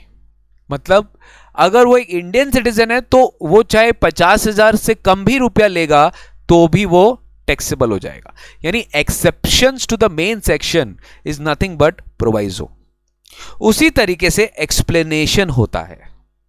Guys, explanation का मतलब तो आप समझते ही हो कि किसी भी एक वर्ड को अगर हमको उसको डीप मीनिंग देना है, डीप मीनिंग मतलब उसको एक्चुअल में उस वर्ड का लिटरल मीनिंग क्या है, डेफिनेशन क्या है, अगर हमें उसे समझाना है तो गवर्नमेंट उसके नीचे एक्सप्लेनेशन भी डाल देते हैं। देखिए, एक बेसिक चीज है, समझाना जरूरी है। जब आप क्लासेस करोगे ना तो मैं एक एक चीज को बहुत विस्तार से एग्जाम्पल के साथ बताता हूं, ठीक है। तो एक्सप्लेनेशन क्या होता है? बेसिकली वो एक क्लैरिफिकेशन देता है कि वो प्रोविजन जो है वो किसके लिए बना है, वो किस लोगों के लिए है, किस लोगों के लिए नहीं है। तो सेक्शन, सबसेक्शन, क्लॉजेज, सब क्लॉजेज, प्रोवाइजो, एक्सप्लेनेशन, यही है पूरे इनकम टैक्स लॉ में, यही अपने को पढ़ना है, ठीक है ना। जैसे ये एक्ट होता है वैसे इनकम टैक्स का अपना एक रूल्स है, क्या बोला मैंने? इनकम टैक्स का अपना एक रूल्स है। सर एक्ट है फिर रूल्स है, क्यों सर दो दो क्यों? खाली एक्ट से नहीं होगा। सुनो मेरा बात ध्यान से, मैं आपको एकदम सिंपल एग्जांपल देता हूं। देखिए इतने सारे चीज है इनकम टैक्स से रिलेटेड, अगर उसको खाली एक्ट में इनकॉर्पोरेट कर दिया जाए ना तो चीजें बड़ी कंफ्यूजिंग हो जाती है, चीजें बड़ी बल्कि हो जाती है, चीजें बड़ी डिफिकल्ट हो जाती है समझने में। तो सरकार ने क्या किया, जितने भी एडमिनिस्ट्रेटिव एडमिनिस्ट्रेटिव प्रोसीजर, जैसे आप एक नाम सुने होंगे आईटीआर, आईटीआर मतलब इनकम टैक्स रिटर्न, आईटीआर मतलब income tax return. So income tax return जो होता है, इनकम टैक्स रिटर्न जो होता है, इनकम टैक्स रिटर्न्स जो होता है वो हमें फाइल करना पड़ता है हर साल। तो इनकम टैक्स रिटर्न के एक फॉर्मेट होती है, वो सरकार पता है कहाँ देती है? रूल्स में देती है। वो कभी भी एक्ट में नहीं होता, वो कभी भी एक्ट में नहीं होता। रूल्स में गाइडलाइंस होता है, रूल्स में गाइडलाइंस होता है कि आप जब इनकम टैक्स कैलकुलेट करेंगे तो आपको ये रूल्स भी फॉलो करते हुए इनकम टैक्स कैलकुलेट करना पड़ेगा। तो जो रूल्स होता है वो बेसिकली प्रोसीजर बताता है कि आपको क्या क्या फॉलो करना है, जो एक्ट का ही एक छोटा सा पार्ट होता है। अब जैसे मान लीजिए एक्ट में एक वर्ड लिखी गई है, एक्ट बोलता है कि आपको ये काम करना पड़ेगा प्रिस्क्राइब्ड मैनर में, आपको ये काम करना पड़ेगा प्रिस्क्राइब्ड मैनर में। देवाशीष झा प्लीज आप वेट करिए, आपका क्वेश्चन मैं लूंगा। अरिजीत दास आपका भी मैं क्वेश्चन लूंगा। यस ये डेली ये ऑल्टरनेट चलेगा, जैसे आज टैक्स चला ऑल्टरनेट टैक्स चलेगा। मंडे आज जैसे आज क्या है? ट्यूसडे, तो ट्यूसडे के बाद थर्सडे टैक्स होगा, फिर सैटरडे टैक्स होगा, राइट, फिर ट्यूसडे टैक्स होगा, फिर ऐसे करके चलेगा। ठीक है, ऑल्टरनेट करके 5 क्लासेस हम बेसिक्स का लेंगे फॉर एवरी सब्जेक्ट। तो इनकम टैक्स रूल्स क्या है? जैसे हाँ मैंने बोला प्रिस्क्राइब्ड मैनर, कि वो प्रिस्क्राइब मैनर में होगा। तो गाइस ये मैनर जो प्रिस्क्राइब्ड है ना, ये पता है क्या होगा इनकम टैक्स रूल्स में? तो एक्ट ने एक संकेत दे दिया कि ये होगा। कैसे होगा डिटेल में जानना है, अब इनकम टैक्स रूल्स में देखिए। क्लियर हुआ? तो इनकम टैक्स रूल्स हुआ ये। अब आपको मैं एक बात ये भी बता दूंगा इस, जैसे आप सबको पता है, मैंने अभी आपको बताया मिनिस्ट्री ऑफ फाइनेंस, राइट, मैंने अभी आपको बताया ministry of finance. Ministry of finance के नीचे पता है 2 बोर्ड्स होते हैं, जस्ट समझ लो, सीबीडीटी और CBIC, central board of direct taxes and central board of indirect tax and custom. एकदम परफेक्ट नाम दिया, central board of indirect tax and custom. ये पूरा आईडीटी विंग संभालते हैं और सीबीडीटी पूरा डीटी विंग संभालती है। तो central board of direct taxes is the apex body which controls the direct tax collections in India. वही है जो income direct tax collections India में कंट्रोल करती है, वही है जो डायरेक्ट टैक्स एडमिनिस्ट्रेट करती है। लेकिन वो लॉ नहीं बनाती, लॉ तो भैया पार्लियामेंट में ही बनता है। लोकसभा, राज्यसभा, वो सब आप सिविक्स में पढ़े ना, upper house of parliament, lower house of parliament पढ़े तो आप, लोकसभा, राज्यसभा ये सब पढ़े हो। तो पार्लियामेंट में अप्रूवल होता है, प्रेसिडेंट साइन करता है, फिर ही वो एक्ट बनता है, फिर ही वो एक्ट बनता है, जिसे हम लॉ बोलते हैं, कानून बोलते हैं। तो इनकम टैक्स रूल्स क्या है? जो इनकम टैक्स एक्ट को सप्लीमेंट करता है, राइट। अच्छा, फिर होता है एनुअल फाइनेंस एक्ट। आप सुने होंगे अपने सीनियर से, तो आप सुने ही होंगे, जिनका आप सुनते हो ज्यादा, कि सर हर की टैक्स में बदलाव आ जाता है, टैक्स में अमेंडमेंट आ जाता है, हर साल टैक्स बदलता है। वो बिल्कुल सही सुने आप, क्योंकि हमारे देश में देखिए हर साल सिचुएशन सेम नहीं होगा। The laws has to be keep on changing so that it can give its real face value every time. आज जो पुराना 2 साल पहले लॉ बना है वो 2 साल पहले का सिचुएशन के हिसाब से बनाया गया था, बट आज स्थिति कुछ और है। आज आप सोचो कोविड जब हुआ, कोविड पैंडेमिक के बाद कितना रिलैक्सेशन मिला, गवर्नमेंट ने कितने ड्यू डेट्स को एक्सटेंड किए, गवर्नमेंट ने कितने टैक्स में कटौती की, गवर्नमेंट ने थोड़ा सा कंप्लायंस प्रोसीजर इजी किया। तो क्यों किया? क्योंकि कोविड हुआ, तो अमेंडमेंट तो जरूरी था। अब देखिए 1 फरवरी को हमारी निर्मला जी क्या करती है, लेट्स सी फाइनेंस मिनिस्टर क्या करता है। 1 फरवरी को जब बजट आएगा, आप मेरे चैनल में लाइव आना, सीए निकुंज गोयनका टैक्स मेंटर मेरा चैनल है, एक्सक्लूसिवली फॉर टैक्स वीडियोस। अगर आपको खाली टैक्स रिलेटेड अपडेट्स चाहिए तो आपको उस चैनल में आना पड़ेगा। इस वीडियो के डिस्क्रिप्शन बॉक्स में उसका लिंक है, आप उसमें ज़रूर सब्सक्राइब करना। ऑडिट के लिए भी आप समीक्षा मैम का चैनल सब्सक्राइब करना और सतीश जलान सर का कॉस्ट एंड फाइनेंशियल मैनेजमेंट के लिए, आप वीडियोस के लिए आप उनका चैनल भी सब्सक्राइब करना, जहां पे हम एक्सक्लूसिवली सब्जेक्ट रिलेटेड कंटेंट डालते हैं। तो एनुअल फाइनेंस एक्ट के बारे में मैं बताऊंगा 1 फेब को ही, मैं बताऊंगा एनालाइज करके कि आपके लिए क्या क्या चेंजेस है। अगर आपको जानकारी चाहिए तो आप ले सकते हैं। तो एनुअल फाइनेंस एक्ट में गाइस क्या है पता है, हर साल बदलाव आता रहता है, हर साल अमेंडमेंट आता रहता है। क्लियर है? तो फाइनेंस एक्ट जो होता है वो बेसिकली एक बिल होता है। क्या होता है? एक बिल होता है जो पार्लियामेंट में प्रेजेंट होता है। पता है, उसी दिन बिल पार्लियामेंट में प्रेजेंट होता है, उसी दिन बिल क्या होता है? एक document which is a proposal to be converted into a law, but only after following the correct procedures.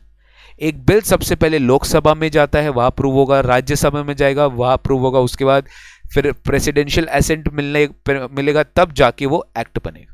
Right? तो फाइनेंस बिल हर साल पार्लियामेंट में इंट्रोड्यूस किया जाता है। फाइनेंस बिल हर साल पार्लियामेंट में इंट्रोड्यूस किया, जैसे इस साल भी 1 फेब को इंट्रोड्यूस किया जाएगा फाइनेंस बिल। राइट? ताकि जो भी टैक्स प्रपोजल्स हो, चाहे वो इनकम टैक्स हो, चाहे वो जीएसटी हो, चाहे वो कोई भी अदर लॉज हो, वो सब का सब उस दिन फाइनेंस बिल में लिखा हुआ रहता है। When the finance bill is approved by the parliament and gets assent of the president, it becomes the finance act. वो बन जाता है हमारा देश का finance act. The amendments are made every year to the act and other tax laws by the finance act. It prescribes the income tax rates. सबसे important, आगे मैं बताऊंगा आपको, इनफैक्ट आगे मैं बताऊंगा कि जो हमारा फाइनेंस एक्ट है ना, हर साल जो आता है वो हर साल टैक्स रेट्स भी बताता है कि इस साल टैक्स रेट ये है, इस साल टैक्स रेट ये, इस साल टैक्स रेट ये, हर साल टैक्स रेट बताता है कि टैक्स रेट्स में बदलाव आ सकते हैं। जैसे आपको पता है ना, हमारे इनकम टैक्स में स्लैब सिस्टम है, जो जितना ज्यादा इनकम कमाएगा उतना ज्यादा टैक्स, जिसको हम कहते हैं income tax is a progressive nature of tax. इसलिए हम कहते हैं income tax is a progressive nature of tax. सारे क्वेश्चंस लूंगा ऋषिकेश एंड देवशीष, प्लीज मेरी बात खत्म होने दीजिए, मैं आपकी सारे क्वेश्चंस लूंगा, do not worry. Okay, circular and notification. Sir क्या हुआ बताओ, एनुअल क्या हुआ, एक बार मेरे साथ रिवाइज करो तो। इनकम टैक्स लॉ में क्या क्या, इनकम टैक्स एक्ट 1961 है, मेन लॉज है, main section, sub section, clauses, सब क्लॉजेस, प्रोवाइजो, एक्सप्लेनेशन, सब उसी में दिया, वो ही हम लोग को एग्जाम में पढ़ना है। उसी से सप्लीमेंट करता है इनकम टैक्स रूल्स 1962, वो भी आपको फॉलो करना है। वो गाइडलाइंस है, वो इंप्लीमेंट करता है provisions of the act. Act में बोलता है प्रिस्क्राइब मैनर, ये गाइडलाइन, वो गाइडलाइन, वो सब गाइडलाइन कहाँ पे, इनकम टैक्स रूल्स में। ठीक है, हर साल टैक्स लॉज बदलता है, हर साल टैक्स में अमेंडमेंट्स आता है, तो एक फाइनेंस बिल पास होता है, फाइनेंस बिल एक्ट बनता है। वो फाइनेंस एक्ट क्या करता है, इनकम टैक्स एक्ट को बदल देता है। अच्छा, और एक चीज, काफी स्टूडेंट ये सोच रहा होगा कि यार इनकम टैक्स एक्ट तो 1961 में पास हो, हम अभी भी वही पढ़ रहे हैं, क्या वो चेंज नहीं होता? अरे होता है भाई, आपको बताओ क्या होता है। जो एक बार लॉ पास हो गया वो है।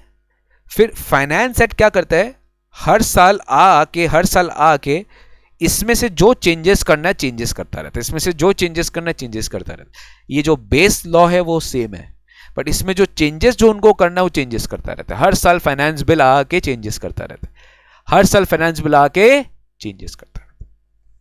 ठीक है, next comes circular and notifications, case laws and judgments. ये थोड़ा अपने जब अपने सब्जेक्ट में घुसेंगे तब अपने इस पर क्लैरिटी लेंगे, अभी इतना रेलिवेंट नहीं है अपने लिए। ठीक है ना, ये अपने रेलिवेंट नहीं है। केस लॉस और जजमेंट्स आप समझते होंगे। सर अगर हमारे और गवर्नमेंट के बीच में झगड़ा हो जाए, सर सरकार और हमें बीच में झगड़ा, हाँ हो सकता है, बिल्कुल पॉसिबल है। आपके और सरकार के बीच में, गवर्नमेंट के बीच में झगड़ा हो जाए, सर कैसे होगा झगड़ा?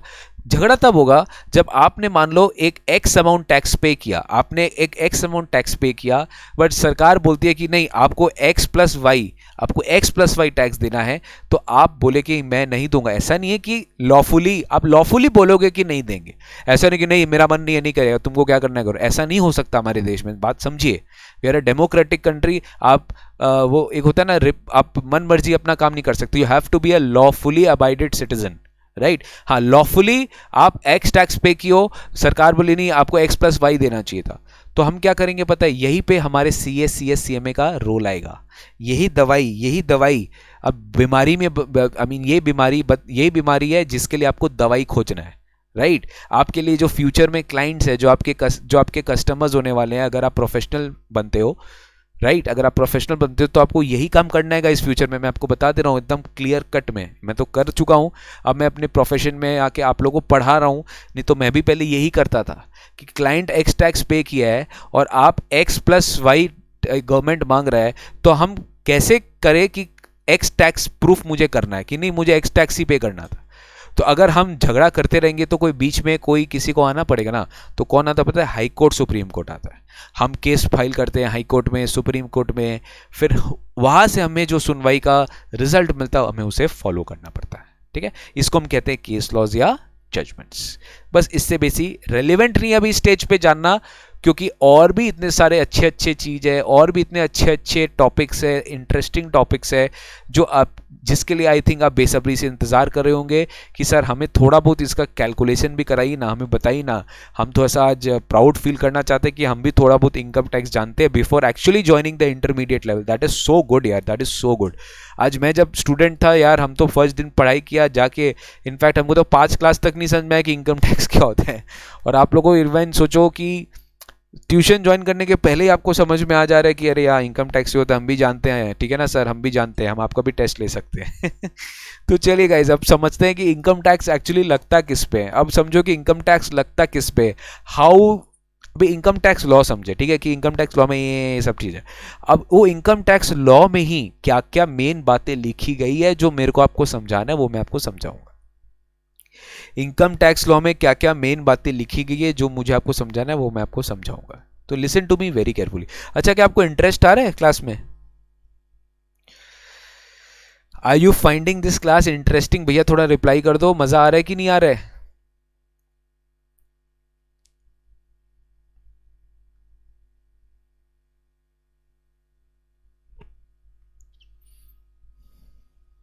चलिए मजा आ रहा होगा, मैं होप करता हूं।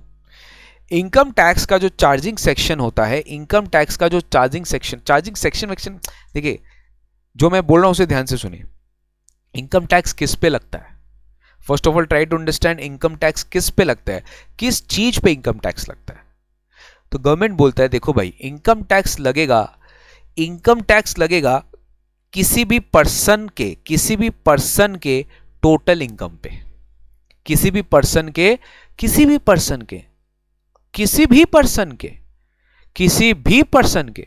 सर आज तो आप लोग एकदम मजा आ गया होगा, आज आप लोग को आज border Gavaskar trophy India has won over Australia test match, याद है आपको? देखे होंगे अगर आप, मैं लास्ट को ओवर देखा था, तो एक बहुत बड़ा विन था राइट। तो ऑस्ट्रेलियन प्लेयर्स भी थे, इंडियन प्लेयर्स भी थे।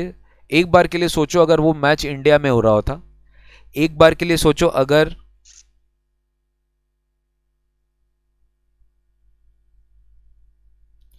एक बार सोचो आपको वो मैच इंडिया में हो रहा होता तो क्या होता?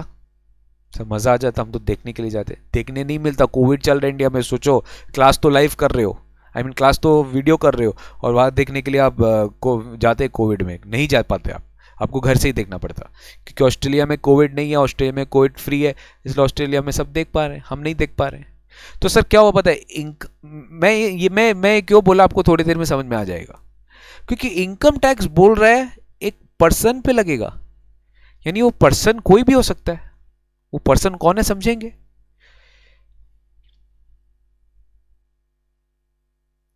वो पर्सन तो कोई भी हो सकता है, पर्सन के टोटल इनकम पे इनकम टैक्स लगेगा, पर्सन के टोटल इनकम पे इनकम टैक्स लगेगा। टोटल इनकम क्या होता है समझेंगे, पर्सन क्या होता है समझेंगे, जो वो कमाता है प्रीवियस ईयर में, और जो टैक्सेबल होता है असेसमेंट ईयर में। सर एक बार फिर से, इनकम टैक्स लगता है पर्सन के टोटल इनकम पे, पर्सन होना चाहिए, टोटल इनकम होना चाहिए, इनकम टैक्स लग जाएगा। जो वो कमाएगा प्रीवियस ईयर में और जो अल्टीमेटली टैक्सेबल हो जाएगा असेसमेंट ईयर में, किस रेट पे लगेगा? जो एनुअल फाइनेंस एक्ट रेट बोलेगा उस रेट पे लगेगा। और ये रेट में, ये फाइनेंस एक्ट में भी अभी बोल के गया हूं कि वो हर साल आता है, बजट में आता है, हर साल फाइनेंस मिनिस्टर उसे डिस्क्लोज करता है, और हर साल के फाइनेंस एक्ट में इनकम टैक्स रेट्स हो सकता है बदले, हो सकता है नहीं भी बदले, बट रेट्स आपको मिलेगा फाइनेंस एक्ट में। रेट्स आपको मिलेगा फाइनेंस एक्ट में। क्लियर हुआ? अब विश्वास नहीं करेंगे, मेरे को नेक्स्ट क्लास तक लग जाएगा ये पूरा, ये टोटल इनकम समझाने में, पर्सन समझाने में, प्रीवियस ईयर समझाने में, असेसमेंट ईयर समझाने में, फाइनेंस एक्ट तो मैं आपको समझा दिया हूं। इतना इंटरेस्टिंग लॉ है ये, एक एक वर्ड को आराम आराम से समझे। सबसे पहले आइए समझते कि पर्सन कौन होता है। Who is a person? कौन है पर्सन? इनकम टैक्स तो पर्सन पे लगता है। पर्सन यानी आप, मैं, बिल्कुल सही। पर्सन यानी कि कोई पार्टनरशिप फर्म, बिल्कुल सही। पर्सन यानी कि उस पार्टनरशिप फर्म का पार्टनर, बिल्कुल सही। पर्सन यानी कि कोई company, Reliance industries, Aditya Birla group, XYZ limited, ABC limited, बिल्कुल सही। कोई जॉइंट वेंचर अगर हमारे और आपके बीच में है और हम मिल के बिजनेस कर रहे हैं तो क्या वो पर्सन है? बिल्कुल सही। तो सर हम तो पर्सन पर्सन से घिरे हुए हैं।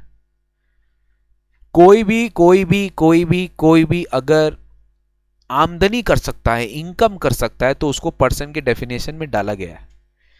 पर्सन यानी कि एक इंडिविजुअल, इंडिविजुअल मतलब कोई भी इंडिविजुअल लिविंग पर्सन, या फिर एक हिंदू अनडिवाइडेड फैमिली। आप सुने होंगे इसके बारे में 11-12 में, हिंदू इनफैक्ट आप फाउंडेशन में भी पढ़ोगे, हिंदू अनडिवाइडेड फैमिली, HUF बोलते हैं अपने इसको, फैमिली। फैमिली में कौन आता है? पेरेंट्स, मिस फादर, मदर, सन, डॉटर, बस ये होता है HUF। ये भी एक फैमिली है, ये भी एक फैमिली है। हाँ बाबू, किरण कुमारी सही बोला आपने, सही बोला आपने। अब आराम से रुको, सही बोला आपने, ठीक है ना। पर्सन कोई भी हो सकता है सर, यस कोई भी हो सकता है। ओके, शुभम फाइनल की कॉस्ट कैसे लूं?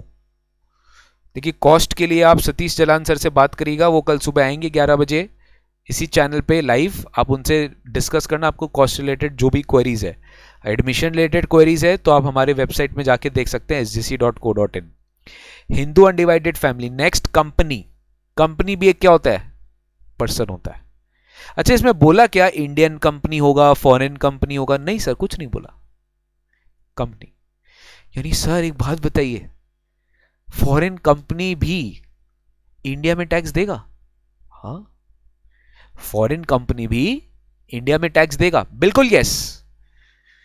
सर कैसे देगा, क्या देगा? वेट करो, सब एक बार में नहीं बता सकते। अच्छा एक बार ऊपर और आओ, यहां पे क्या बोला? इंडिविजुअल। इंडिविजुअल मतलब मिस्टर ए, मिस्टर बी। क्या ये बोला है ये इंडिविजुअल इंडियन होना चाहिए? ये इंडिविजुअल इंडिया का सिटीजन होना चाहिए? क्या ऐसा बोला है? सर इसका मतलब क्या कोई फॉरेनर भी, इसका मतलब क्या कोई फॉरेनर भी इंडिया में टैक्स दे सकता है या टैक्स देना पड़ सकता है? बिल्कुल यस, फॉरेनर को भी इंडिया में टैक्स देना पड़ सकता है। सर आपको एक बात बताओ, ये जितना IPL मैचेस होता है, जितना भी क्रिकेट मैचेस इंडिया में होता है, जितना भी मैचेस इंडिया में होता है, चाहे क्रिकेट हो चाहे कोई भी स्पोर्ट हो, या जो स्पोर्ट्समैन स्पोर्ट्स खेलते हैं इंडिया में और उनको जो इनकम मिलता है, आपको पता है वो सब इंडिया में टैक्सेबल होता है, वो सब इंडिया में टैक्स देते हैं। जितने भी क्रिकेट का मैच आप इंडिया में देखो, सब लोग इनकम इंडिया में टैक्सेबल होता है, उनका टैक्स इंडिया में लगता है। आपको पता है इसका रीजन सब समझ में आएगा, नेक्स्ट क्लास में इसका टॉपिक स्टार्ट करेंगे, आना है आपको नेक्स्ट क्लास में। तो इनकम टैक्स लगता है पर्सन के ऊपर, जो पर्सन एक प्रीवियस ईयर में कमाता है और टैक्सेबल होता है असेसमेंट ईयर पे, और रेट्स होता है एनुअल फाइनेंस एक्ट का। क्लियर हुआ? अब वो पर्सन में कौन कौन होता है पता है? एक इंडिविजुअल होता है, एक हिंदू अनडिवाइडेड फैमिली होता है, राइट, एक इंडिविजुअल होता है, एक हिंदू अनडिवाइडेड फैमिली मतलब एक फैमिली का भी एक रिलेटिवनेस रहता है, वो भी इनकम कमा सकता है। एक कंपनी होता है, एक फर्म होता है, फर्म मतलब पार्टनरशिप फर्म। आप सुने क्या LLP, लिमिटेड लायबिलिटी पार्टनरशिप? सुने होंगे आपको पढ़ाया ही होगा 11-12 में। कंपनी क्या होता है, LLP क्या होता है, जिसको पार्टनरशिप का भी बेनिफिट्स मिलता है, कंपनी का भी बेनिफिट्स मिलता है, जिसे बोलते हैं LLP, लिमिटेड लायबिलिटी पार्टनरशिप। तो वो भी फर्म ही माना जाता है एज पर इनकम टैक्स। फिर होता है एसोसिएशन ऑफ पर्सन्स और बॉडी ऑफ इंडिविजुअल्स, इसे हम कहते हैं बेसिकली जॉइंट वेंचर्स। क्या बोलते हैं? अगर कोई मान लो दो इंडिविजुअल मिलके एक बिजनेस कर रहा है साथ में, जॉइंट वेंचर। आप जॉइंट वेंचर अकाउंटिंग पढ़े हैं क्लास 11-12 में, तो उसे हम कहते हैं एसोसिएशन। 2 आदमी का, 3 आदमी का अगर एसोसिएशन मिलके बिजनेस हो रहा है, उसे हम कहते हैं एसोसिएशन। ठीक है।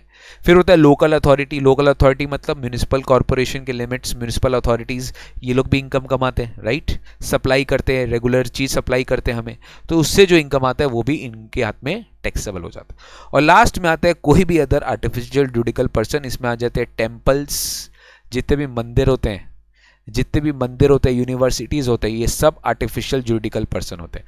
यानी सर किसी को भी नहीं छोड़ा, भगवान को भी नहीं छोड़ा। भगवान की मूर्ति के सामने अगर भगवान को डोनेशन चढ़ता है तो भगवान के हाथ में टैक्सेबल हो जाएगा और भगवान को इंडिया में टैक्स देना पड़ेगा। मैंने बोला था, two things in this world is uncertain, specially in India, death and taxes.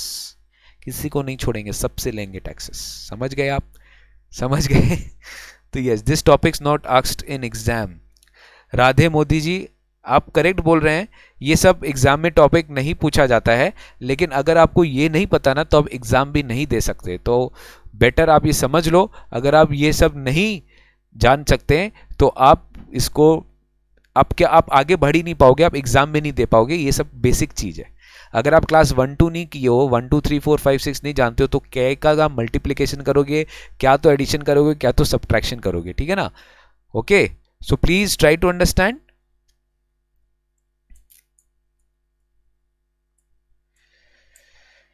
चलिए चलिए सर, पर्सन मतलब सर सब लोग आ गए। मतलब आप सोचो कोई भी आदमी इनकम कमा रहा है, किसी भी फॉर्म ऑफ बिजनेस कर रहा है, वो पर्सन है। नेक्स्ट आते हैं प्रीवियस ईयर में। क्या आते हैं? प्रीवियस ईयर में। प्रीवियस ईयर क्या होता है सर? प्रीवियस ईयर क्या होता है एक बार हमें समझाइए। प्रीवियस ईयर क्या होता है एक बार हमें समझाइए गाइस। प्रीवियस ईयर बहुत सिंपल है, ज्यादा कॉम्प्लिकेट नहीं करूंगा। आप फाइनेंशियल ईयर तो जानते हैं ना, फाइनेंशियल ईयर क्या होता है? आप फाइनेंशियल ईयर जानते हैं, फाइनेंशियल ईयर क्या होता है? तो एक बार फाइनेंशियल ईयर को ही प्रीवियस ईयर समझ लो। एक बार फाइनेंशियल ईयर को प्रीवियस ईयर समझ लो। जिस साल के स्टार्टिंग से साल के एंड में, साल कब स्टार्ट होता है? 1 अप्रैल। हमारा फाइनेंशियल ईयर कब खत्म होता है? 31 मार्च। ठीक है, हम अप्रैल टू मार्च चलते हैं। तो 1 अप्रैल से 31 मार्च हो गया। तो 1 अप्रैल से 31 मार्च एक फाइनेंशियल ईयर हो गया। इस साल आप जो इनकम कमाओगे, इस साल आप जो इनकम कमाओगे, राइट, जो भी आप पूरा इनकम कमाए, अभी 31 मार्च आने वाला है। अभी क्या चल रहा है बताओ? अभी कौन सा फाइनेंशियल ईयर चल रहा है? अभी चल रहा है फाइनेंशियल ईयर 2021, राइट। तो ये जो फाइनेंशियल ईयर 2021 चल रहा है, इस पे जो आप इनकम कमाओगे ना, इसका टैक्स आपको अगले साल देना होता है। इसका टैक्स आपको अगले साल देना होता है। यानी income which you earn in this year, you pay the tax in the next year. ये बात आप समझो, क्योंकि इनकम टैक्स एक एनुअल टैक्स है। Income tax is an annual tax. Income tax is not a monthly tax. Income tax is an annual tax. Annually आपको इसे पे करना पड़ता है।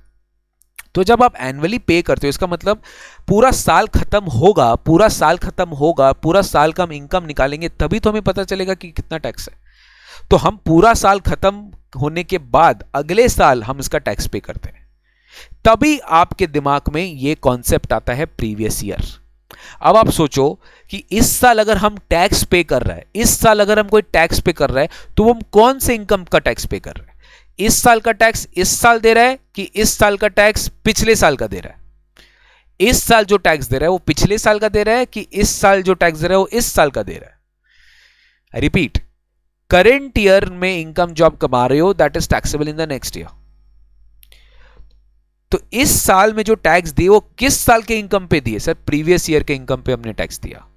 तो अगले साल का जो इनकम, अगले साल में जो आप टैक्स दे रहे हैं, उसका जो इनकम है वो प्रीवियस ईयर में कमा रहे हैं आप, करेक्ट। तो इसको हम बोलते हैं प्रीवियस ईयर। क्या बोलते हैं हम? Previous year. और जिस साल हम टैक्स देते हैं, इसको हम बोलते हैं असेसमेंट ईयर। इसको हम बोलते हैं असेसमेंट ईयर। तो इनकम टैक्स लॉ खाली प्रीवियस ईयर असेसमेंट ईयर समझता है, but previous year literal sense में प्रीवियस ईयर नहीं है। प्रीवियस ईयर लिटरल सेंस में अगर मैं बोलूं तो वो करंट फाइनेंशियल ईयर है। प्रीवियस ईयर लिटरल सेंस में अगर मैं बोलूं तो वो करंट फाइनेंशियल ईयर है। प्रीवियस ईयर को प्रीवियस ऐसे आप समझ लो बिकॉज वो असेसमेंट ईयर से प्रीवियस ईयर है। असेसमेंट ईयर से तो पहले ही है, इसलिए उसको प्रीवियस ईयर बोलता है। बट एक्चुअल में हम इसको समझते हैं करंट फाइनेंशियल ईयर। मतलब करंट ईयर में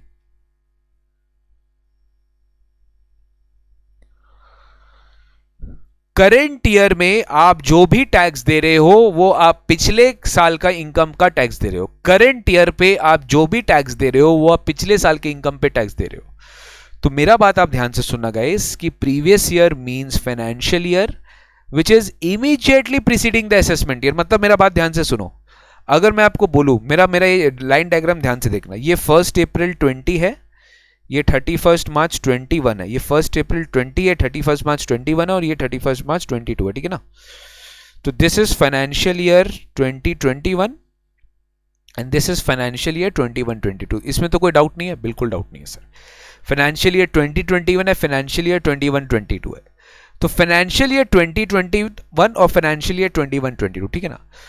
तो सर मैं आपको ये बोल रहा हूं कि ये साल में जो आप इनकम कमाओगे ना, ये इस साल टैक्सेबल होगा।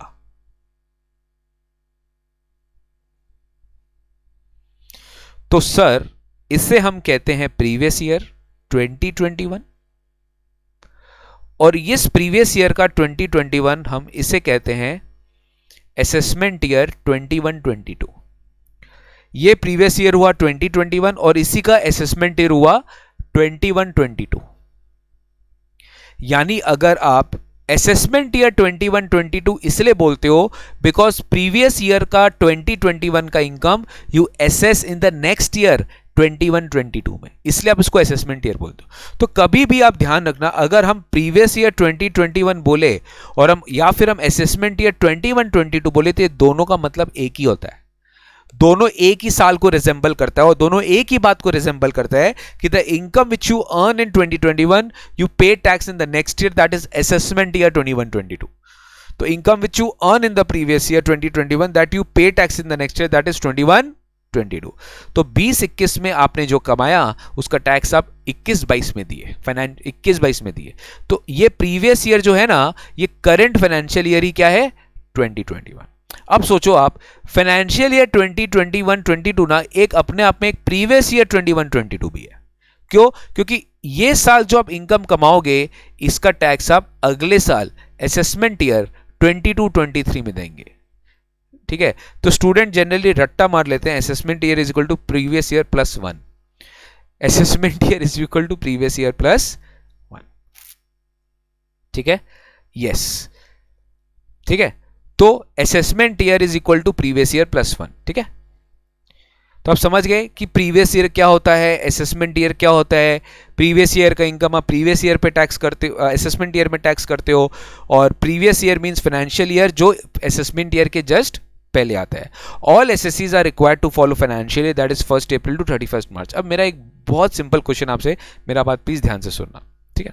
सोचो कि मैं आप ही स्टूडेंट्स, आप ही बच्चों का बात कर रहा हूं। जिस दिन आप सीए फाइनल, सीएमए फाइनल या सीएस फाइनल क्लियर करोगे, सोचो आपने नवंबर टर्म में एग्जाम दिया था और आपका रिजल्ट जनवरी में आया और आपकी जॉब फरवरी में लग गई। आपकी जॉब कब लग गई? फरवरी में। उसके पहले तक आप कभी भी इनकम नहीं कमाते थे, उसके पहले तक आप कभी भी इनकम नहीं कमाते थे। ऑब्वियसली अब आप जॉब करने वाले हो गए हो, अब आप प्रोफेशनल हो गए हो, तो आप डेफिनेटली आपको लंबा लंबा पैकेज मिलेगा ही जिसके लिए आप वेट कर रहे थे, राइट। तो जनवरी में जब आपका रिजल्ट आया, आप फरवरी में ज्वाइन कर लिए, कंपनी ने आपको ज्वाइन कर लिया, आपने कंपनी को ज्वाइन कर लिया।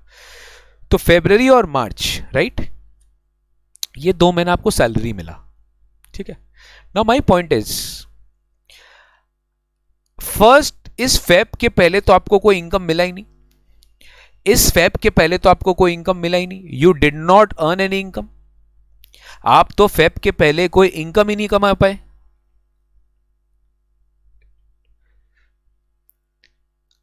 आप तो कोई इनकम ही नहीं कमा पाए। तो फरवरी के पहले जो जनवरी तक टाइम था उसमें तो कोई इनकम ही नहीं चल रहा था ना यार। आपका इनकम स्ट्रीम कब चालू हुआ? फेब से। तो कोई स्टूडेंट सोच रहा होगा कि नहीं, मेरा 1 अप्रैल जो था चला गया, तब से लेके मेरा पूरा तक प्रीवियस ईयर है, कि नहीं, जिस दिन से मैंने इनकम कमाना स्टार्ट किया उस दिन से मेरा प्रीवियस ईयर है। बताइए आपको क्या लगता है, क्या प्रीवियस ईयर पूरा 12 महीना काउंट किया जाएगा, कि प्रीवियस ईयर जिस दिन से आपने सबसे पहले इनकम कमाना स्टार्ट किया उस दिन से माना जाएगा? सर ऑब्वियसली जिस दिन से हमने इनकम कमाना स्टार्ट किया, बट ये खाली फर्स्ट टाइम होता है, ये खाली फर्स्ट टाइम होता है।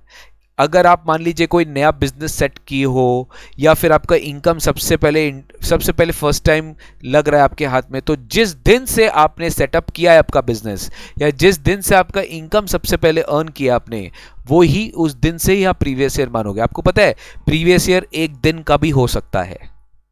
मान लो 31 मार्च को जाके आपको इनकम मिला है, तो 31 मार्च एक दिन आपका प्रीवियस ईयर है, और उसके अगले वाला साल जो है वो पूरा का पूरा क्या हो जाएगा, असेसमेंट ईयर हो जाएगा। तो असेसमेंट ईयर और प्रीवियस ईयर में बहुत फर्क है। Previous year in case of newly setup business और प्रोफेशन और source of income newly coming into existence, first previous year will be the period starting from the date of setting up of business और profession up to following March. करेंगे हमने business क्या होता है, profession क्या होता है, सब करेंगे, लेकिन जिस दिन से आपका बिजनेस सेटअप हुआ उसी दिन से आपका प्रीवियस ईयर भी गाइस स्टार्ट होता है। बस हम असेसमेंट ईयर तक आज क्लास करेंगे, उसके बाद हम next class day after tomorrow continue करेंगे, ठीक है ना। तो आज इसके बाद मैं डाउट्स क्लियर करूंगा, जितने भी स्टूडेंट्स का डाउट है सब क्लियर करूंगा, एवरीथिंग, लेकिन उसके लिए आपको बहुत पेशेंसली मेरे साथ रहना पड़ेगा। असेसमेंट ईयर का मतलब क्या हुआ sir? Assessment year means the period of 12 months commencing on first day of April every year. Assessment year means period of 12 months commencing on first day of April every year. Example, assessment year 21-22 will commence from 1st April 21 to 31st March 22. Income tax is levied in each assessment year on income earned by the assessee during the previous year. यानी सोचो previous year में income कमा रहे हो, tax दे रहे इस साल income कमा रहे हो, टैक्स दे रहे अगले साल, तो इस साल असेसमेंट हो रहा है, पिछले साल हो गया प्रीवियस ईयर। तो आप हमेशा प्रीवियस ईयर के पॉइंट ऑफ व्यू से सोचना, ठीक है ना। यानी अभी कौन सा ईयर चल रहा है बताओ, 2021, तो ये फाइनेंशियल ईयर भी है, ये प्रीवियस ईयर भी है। तो अगर मैं आपको बोलूँ ना असेसमेंट ईयर 21-22, तो ये दोनों सेम ही है, इसमें कोई डिफरेंस नहीं है, ये दोनों सेम ही है। और जितने भी स्टूडेंट्स मई 21 नवंबर 21 में एग्जाम दे रहे हैं या जून 21 दिसंबर 21 में एग्जाम दे रहे हैं, उनको यही ईयर एप्लीकेबल है, फाइनेंशियल ईयर 2021 और असेसमेंट ईयर 21-22, यही दो ईयर इनके लिए एप्लीकेबल है। तो देखो एक बॉक्स में इसका पूरा समरी है, आपके नोट्स के लिए काम आएगा, आप प्लीज डाउनलोड कर लेना हमारे वेबसाइट से। Only after registering in the name, only after registering for the course basics of taxation, आपको मटेरियल मिलेगा आपके डैशबोर्ड में under my courses view class slides. हमारे वेबसाइट में sjc.co.in में जाके आप इस कोर्स को सब्सक्राइब कर सकते हो फ्री ऑफ कॉस्ट। तो प्रीवियस ईयर हुआ, असेसमेंट ईयर हुआ, ठीक है। ये हुआ हमारा, देखिए इनकम टैक्स का फिर से मैं चार्जिंग सेक्शन में आता हूँ। देखिए इनकम टैक्स किस पे लगता है, टोटल इनकम पे लगता है। किसका टोटल इनकम पे लगता है, पर्सन का टोटल इनकम पे लगता है, जो प्रीवियस ईयर में कमाया था और टैक्सेबल है असेसमेंट ईयर में कौन से रेट पे, एनुअल फाइनेंस एक्ट। तो गाइस मैं आपको बताऊं, मैं पूरा बेसिक्स कैसा प्लान किया हूं। मैं आपको टोटल इनकम पूरा पढ़ाऊंगा, पूरा मतलब आपको ब्रीफ पढ़ाऊंगा टोटल इनकम के बारे में, और ये एनुअल फाइनेंस एक्ट में क्या रेट्स है ये मैं आपको बताऊंगा, क्या इनकम टैक्स रेट्स है ये मैं आपको बताऊंगा, और कुछ वेरी वेरी इंपॉर्टेंट बातें इनकम टैक्स के बारे में जो आपको पता होना चाहिए एकदम फर्स्ट लेवल पे, ये मैं आपको बताऊंगा। तो ये मेरा नेक्स्ट 2 क्लासेस का प्लानिंग है, ये मैं नेक्स्ट 2 क्लासेस में आपके सामने रखूंगा, अपना बात रखूंगा। परसों ही मेरा क्लास होगा 9 बजे। मैं एक्सपेक्ट करता हूं कि आप लोग सब आज जितने अच्छे तादाद में, परसों इससे और ज़्यादा तादाद में आएंगे, बिकॉज परसों और अलग लेवल का डिस्कशन होगा। आज तो एक एलिमेंट्री लेवल था, बेसिक लेवल था, तो मेरे को बहुत ज़्यादा आप लोगों के मतलब थोड़ा सा टाइम देना था कि आप लोग भी टाइम रहिए और आप लोग का एक हम समझे कि किस तरीके से हम आगे बढ़ेंगे, ठीक है ना। सो अब चलिए एक बार मैं क्वेरी में देख लेता हूँ। सर तो असेसमेंट ईयर को करेंट ईयर समझ सकते हैं? नहीं नहीं नहीं नहीं नहीं रंजीत कुशवाहा, आप असेसमेंट ईयर को करेंट ईयर नहीं समझ सकते। असेसमेंट ईयर करेंट ईयर के बाद आता है, आप प्रीवियस ईयर को करेंट ईयर समझो, ठीक है ना। प्रीवियस ईयर को करेंट ईयर समझो, असेसमेंट ईयर करेंट ईयर नहीं हो सकता। चलिए अमरजीत सैलरी का चैप्टर में, अरे भाई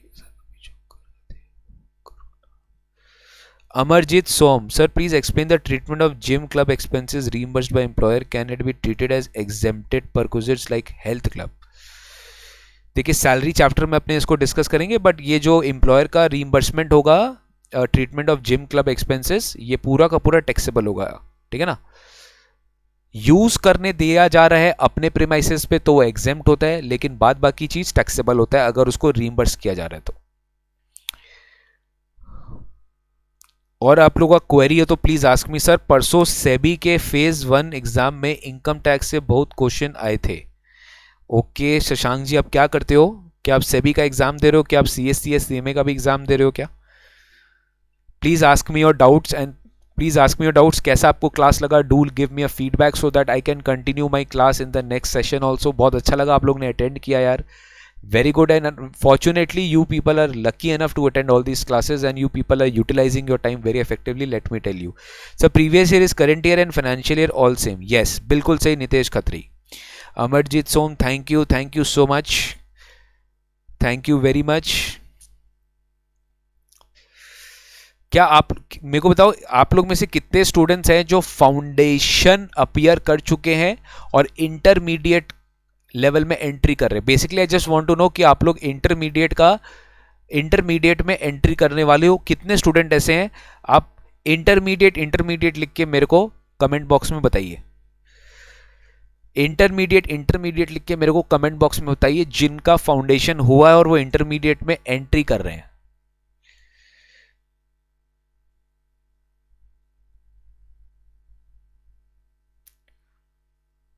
Sir, we are assessing income of 1920 in the assessment year 2021 and 2021 is also the current year. Please clear this confusion. देखिए असेसमेंट ईयर 2021 अपने आप में एक करंट ईयर भी है और करंट ईयर 2021 का इनकम टैक्सेबल होगा 21-22 में. Correct. Class was very nice. Proviso फिर से बोलिए. प्रोवाइजो होता है exception to the main section. Section जो होता है उसका मेन सेक्शन प्रोवाइज होता है. देखिए अभी जाइएगा मत, आपके लिए एमसीक्यूज भी है. एमसीक्यूज मैं थोड़ा कराऊंगा, वो आपको करना है. ठीक है, एमसीक्यूज मैं आपको थोड़ा कराऊंगा, वो आपको करना है. Ajay Kumar, okay, all the best. Ashfiya Akhtar, all the best. Shivam Shaw, Ranjeet Kushwaha, Sahil, Janak Garg, Arijit Das, all the best. समझ गए अरिजीत मैं क्या बोलना चाह रहा हूं? Proviso exception to the main section होता है. जो मेन सेक्शन है उसी का प्रोवाइजो होता है कि वो लॉ को थोड़ा ट्विस्टेड वे में पढ़ा जाता है. नहीं सर, जनक फाइनल में है. Loved it, thank you. Intermediate after graduation, okay.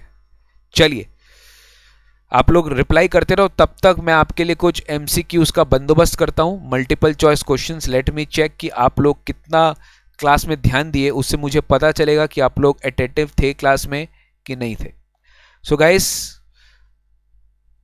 पहला एमसीक्यू आपके स्क्रीन पे ये रहा. Thank you Saitithi Kupurati, your class was very nice, very helpful. Thank you so much. Income tax कौन सा टैक्स है? Wealth tax, direct tax, indirect tax, luxury tax. Income tax कौन सा टैक्स है बताइए? Prabhat Panda, nice class, thank you so much.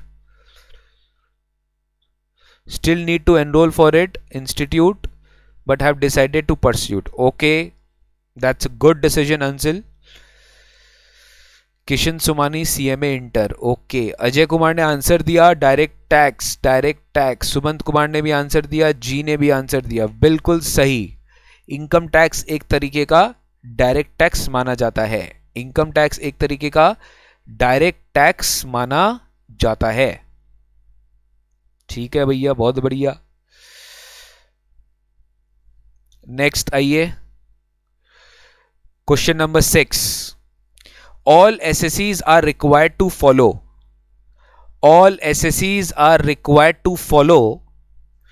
uniform previous year and that must be calendar year. Uniform previous year and that must be financial year. Any period of 12 months. Period starting from 1st July to 30th June only. All SSCs are required to follow. Question number 6 का answer दीजिए मेरे को.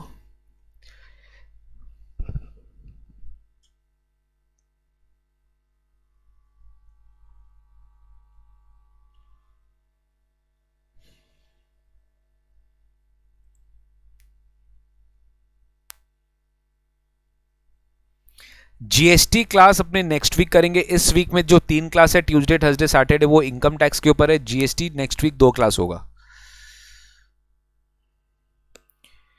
बताइए 6 का answer क्या है? 6 का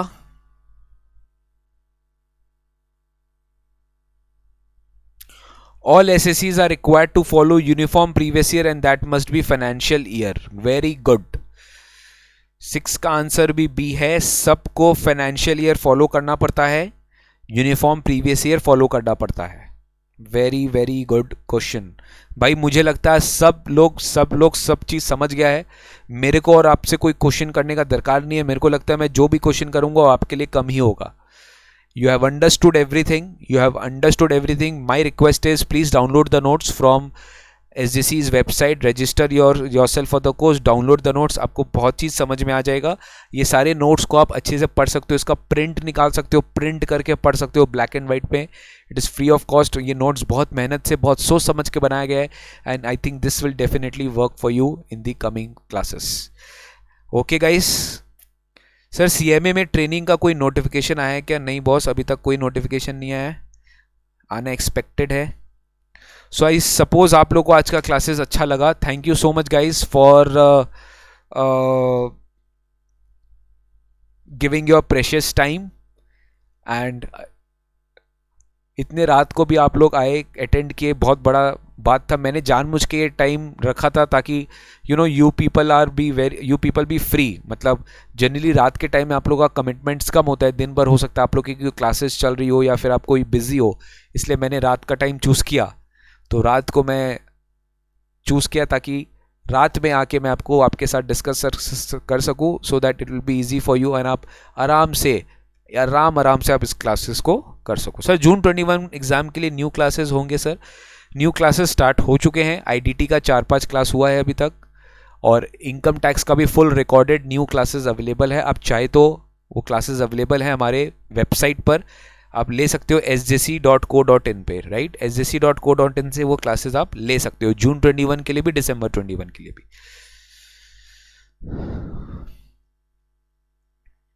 brilliant sir, thank you. Yes ये वीडियो को आप बाद में भी देख सकते हो, नॉट अ प्रॉब्लम। ये वीडियो हम पब्लिक ही रखेंगे। Thank you Shivam, thank you gamer, thank you Jaseem. I was not aware of it, no problem. ये रिकॉर्डेड वीडियो आप देख लेना। ये जो वीडियो रिकॉर्ड हुआ है ये हम आपके लिए अवेलेबल कर देंगे। CMA फाइनल का IDT का न्यू बैच अभी आएगा मार्च में। DT का फिलहाल अभी कोई बैच अभी अवेलेबल नहीं है STARK। Please wait for some time. Thank you so much for your time, sir, and also for this knowledgeable class. You and SJC is doing great job by helping us. Thank you, Anzil Pathan. Thank you so much. जितने भी students intermediate join करने वाले, मैं एक बार request करूंगा कि आप please, आप इनफैक्ट सब आप लोग अपने हमारे यूट्यूब चैनल में जाना, निकुंज गोयनका टैक्स मेंटर में जाना, प्लीज़ उसे सब्सक्राइब कर लो, बेल आइकन दबा लो, आपके लिए बहुत काम आने वाला है। नंबर 2, SJC का चैनल सब्सक्राइब कर लो, बेल आइकन दबा लो, बहुत कम आने वाले हैं। और हमारे रिस्पेक्टिव अदर फैकल्टीज़ के भी क्लासेस चैनल्स हैं, उनको भी सब्सक्राइब कर लो। इस वीडियो के डिस्क्रिप्शन बॉक्स में आपको मिल जाएगा। आपको बहुत ये सब काम आने वाले हैं, ट्रस्ट मी, ठीक है। And our classes for intermediate level is also available, which is fully recorded. Live classes अभी हम स्टार्ट नहीं कर रहे हैं because of covid pandemic, but जैसे हमें कोई नोटिफिकेशन मिलेगा फ्रॉम द गवर्नमेंट एंड जैसे ही हम सब टीचर्स जॉइंटली डिसाइड कर लेंगे कि we will start live classes from centre, we will do it at the earliest. पर जब तक वो नहीं है तब तक आपको घर बैठे बैठे रिकॉर्डेड क्लास देखना, और हम लाइव क्वेरी सेशंस लेते हैं गूगल मीट के थ्रू एंड 1-to-1 इंटरेक्शन होता है। अगर आपको कोई प्रॉब्लम्स हो तो आप 1-to-1 इंटरेक्शन भी हमारे साथ कर सकते हो, ठीक है। सो बहुत सारी फीचर्स अवेलेबल है। If you want to know any details you can call us at 033-4059-3800। Okay, अपना डिटेल्स sjc.co.in में अवेलेबल है। आपको जो भी कोर्सेज से रिलेटेड इन्फॉर्मेशन चाहिए वो आपको सब मिल जाएगा, ठीक है। Love from Kolkata, thank you so much, thank you everyone guys, you people mean a lot. Sir ये CA के लिए रेलिवेंट है? बिल्कुल भाई, ये CS CS CMA सब के लिए रेलिवेंट है। CA इंटर की न्यू बुक लेनी पड़ेगी रितिका टोडी, अगर आप नहीं लिए, I mean depend upon the term, CS inter का भी आपको बुक लेना पड़ेगा। क्यों नहीं लेना पड़ेगा भाई?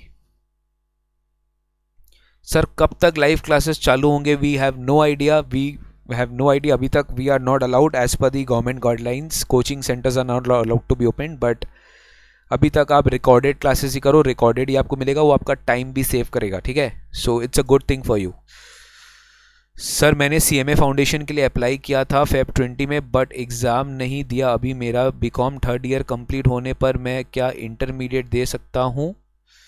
यस, बीकॉम कंप्लीट करने पे आप एलिजिबल हो जाओगे डायरेक्ट एंट्री के लिए।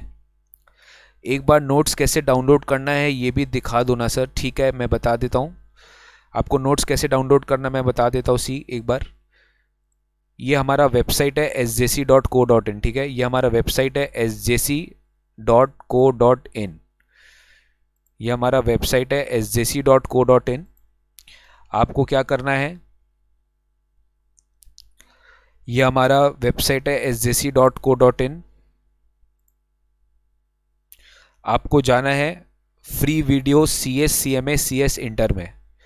Free video CS CMA CS inter में आप जाओगे, वहाँ से बेसिक्स ऑफ टैक्सेशन कोर्स है, आप उसको क्लिक करोगे। बेसिक्स ऑफ टैक्सेशन कोर्स आप जैसे क्लिक करेंगे आपको ये कोर्स दिख जाएगा। फिर यहाँ पे जाके आप एनरोल नाउ बटन पे क्लिक करेंगे। जैसे आप एनरोल नाउ बटन पे क्लिक करेंगे,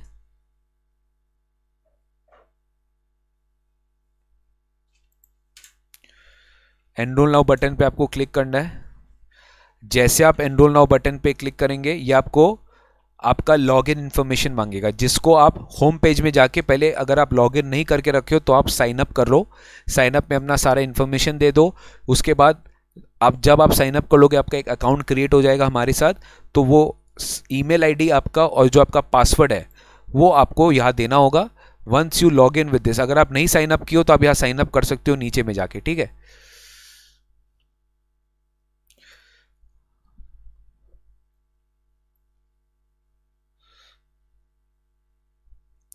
तो जैसे मैं लॉगिन कर लिया, देखो मैं लॉगिन कर लिया, मैं लॉगिन कर लिया, मैं अब एनरोल कर लेता हूं।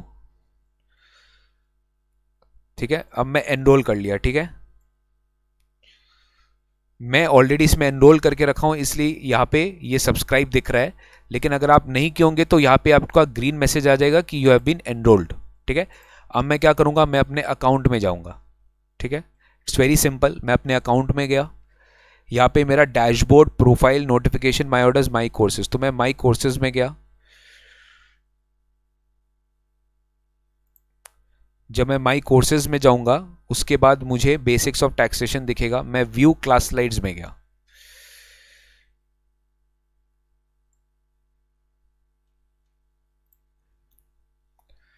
व्यू क्लास स्लाइड्स में जाते ही आपको दिख रहा है basics of income tax file name. आपको यहाँ पे एक डाउनलोड बटन दिख रहा है, ये डाउनलोड आप करोगे ऑटोमेटिकली यू विल अंडरस्टैंड। आपको आप नोट्स आप यहाँ से डाउनलोड कर सकते हो। ठीक है ना। Ritika Todi, sir I have May 20 tax books, I will appear for May 21 new books लेना होगा। देखिए डिपेंड करता है, May 20 और May 21 में बहुत अमेंडमेंट्स है, बिकॉज एक फाइनेंस एक्ट का फर्क आ गया है। और May 21 में you need to study finance act 20। मैं नहीं बोलूँगा कि आपको बुक्स लेना ज़रूरी है, बट येस कुछ बहुत सारे प्रोविजंस में चेंज आए हैं जिसके कारण आपका सम्स में भी इम्पैक्ट आएगा। जैसे डिविडेंड इनकम टैक्सेबल नहीं था पहले, अब टैक्सेबल हो गया है। इनकम टैक्स रेट्स में पहले ओल्ड रेट्स ही थे, अब ओल्ड वर्सेस न्यू रेट्स हो गए हैं। तो काफ़ी सारे चेंजेस है। सो अगर आप अलग से अमेंडमेंट बुक खरीद लेते हो या अमेंडमेंट नोट्स ले लेते हो, कहीं से भी आपको प्रोवाइड कर दिया, हम भी अमेंडमेंट नोट्स प्रोवाइड करते हैं, हमारा अमेंडमेंट क्लासेस भी होता है।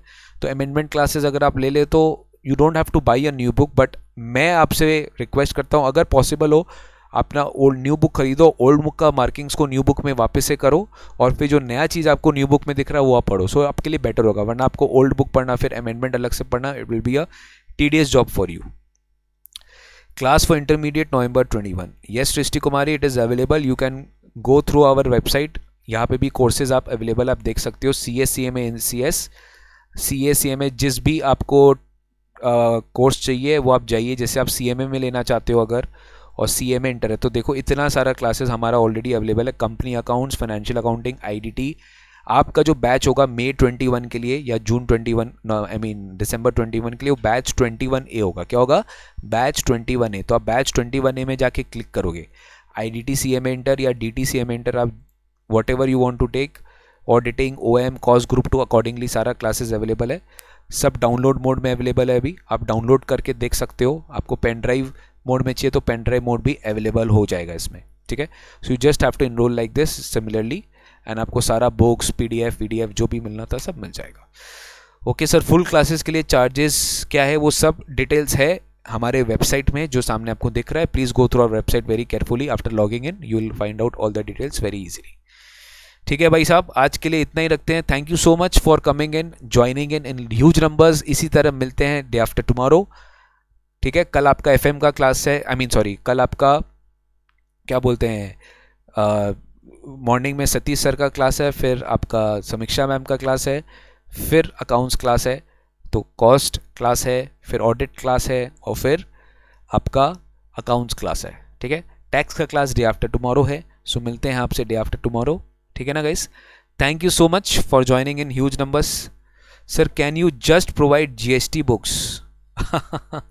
रितिका टूडी, खाली बुक्स हम प्रोवाइड नहीं करते. येस, ऑल्दो आपके लिए गुड न्यूज़ है कि दिव्य जड़ी बूटी बुक जो मेरी खुद की लिखी हुई बुक्स है वो हम प्रोवाइड करते हैं. इसके ऊपर हमारी टीम देर रात मेहनत कर रही है IDT बुक्स को बनाने के लिए. तो IDT बुक्स में जो चेंजेस आए हैं वो इनकॉर्पोरेट किया जा रहा है, वो बहुत जल्द हम आपको प्रोवाइड कर देंगे. तो वो आपके लिए सफिशिएंट होगा for your exam practice I think. So you don't have to worry. ठीक है ना. सो बस इतना ही करके चलिए अभी तक. ओके सो गाइज, और किसी को कुछ पूछना है? नहीं पूछना है तो मैं आपसे अलविदा कहता हूँ. Tata bye bye. Thank you everyone. Thank you Sahil. Thank you Nitesh. Take care. God bless you and see you very soon in the next class. Bye bye.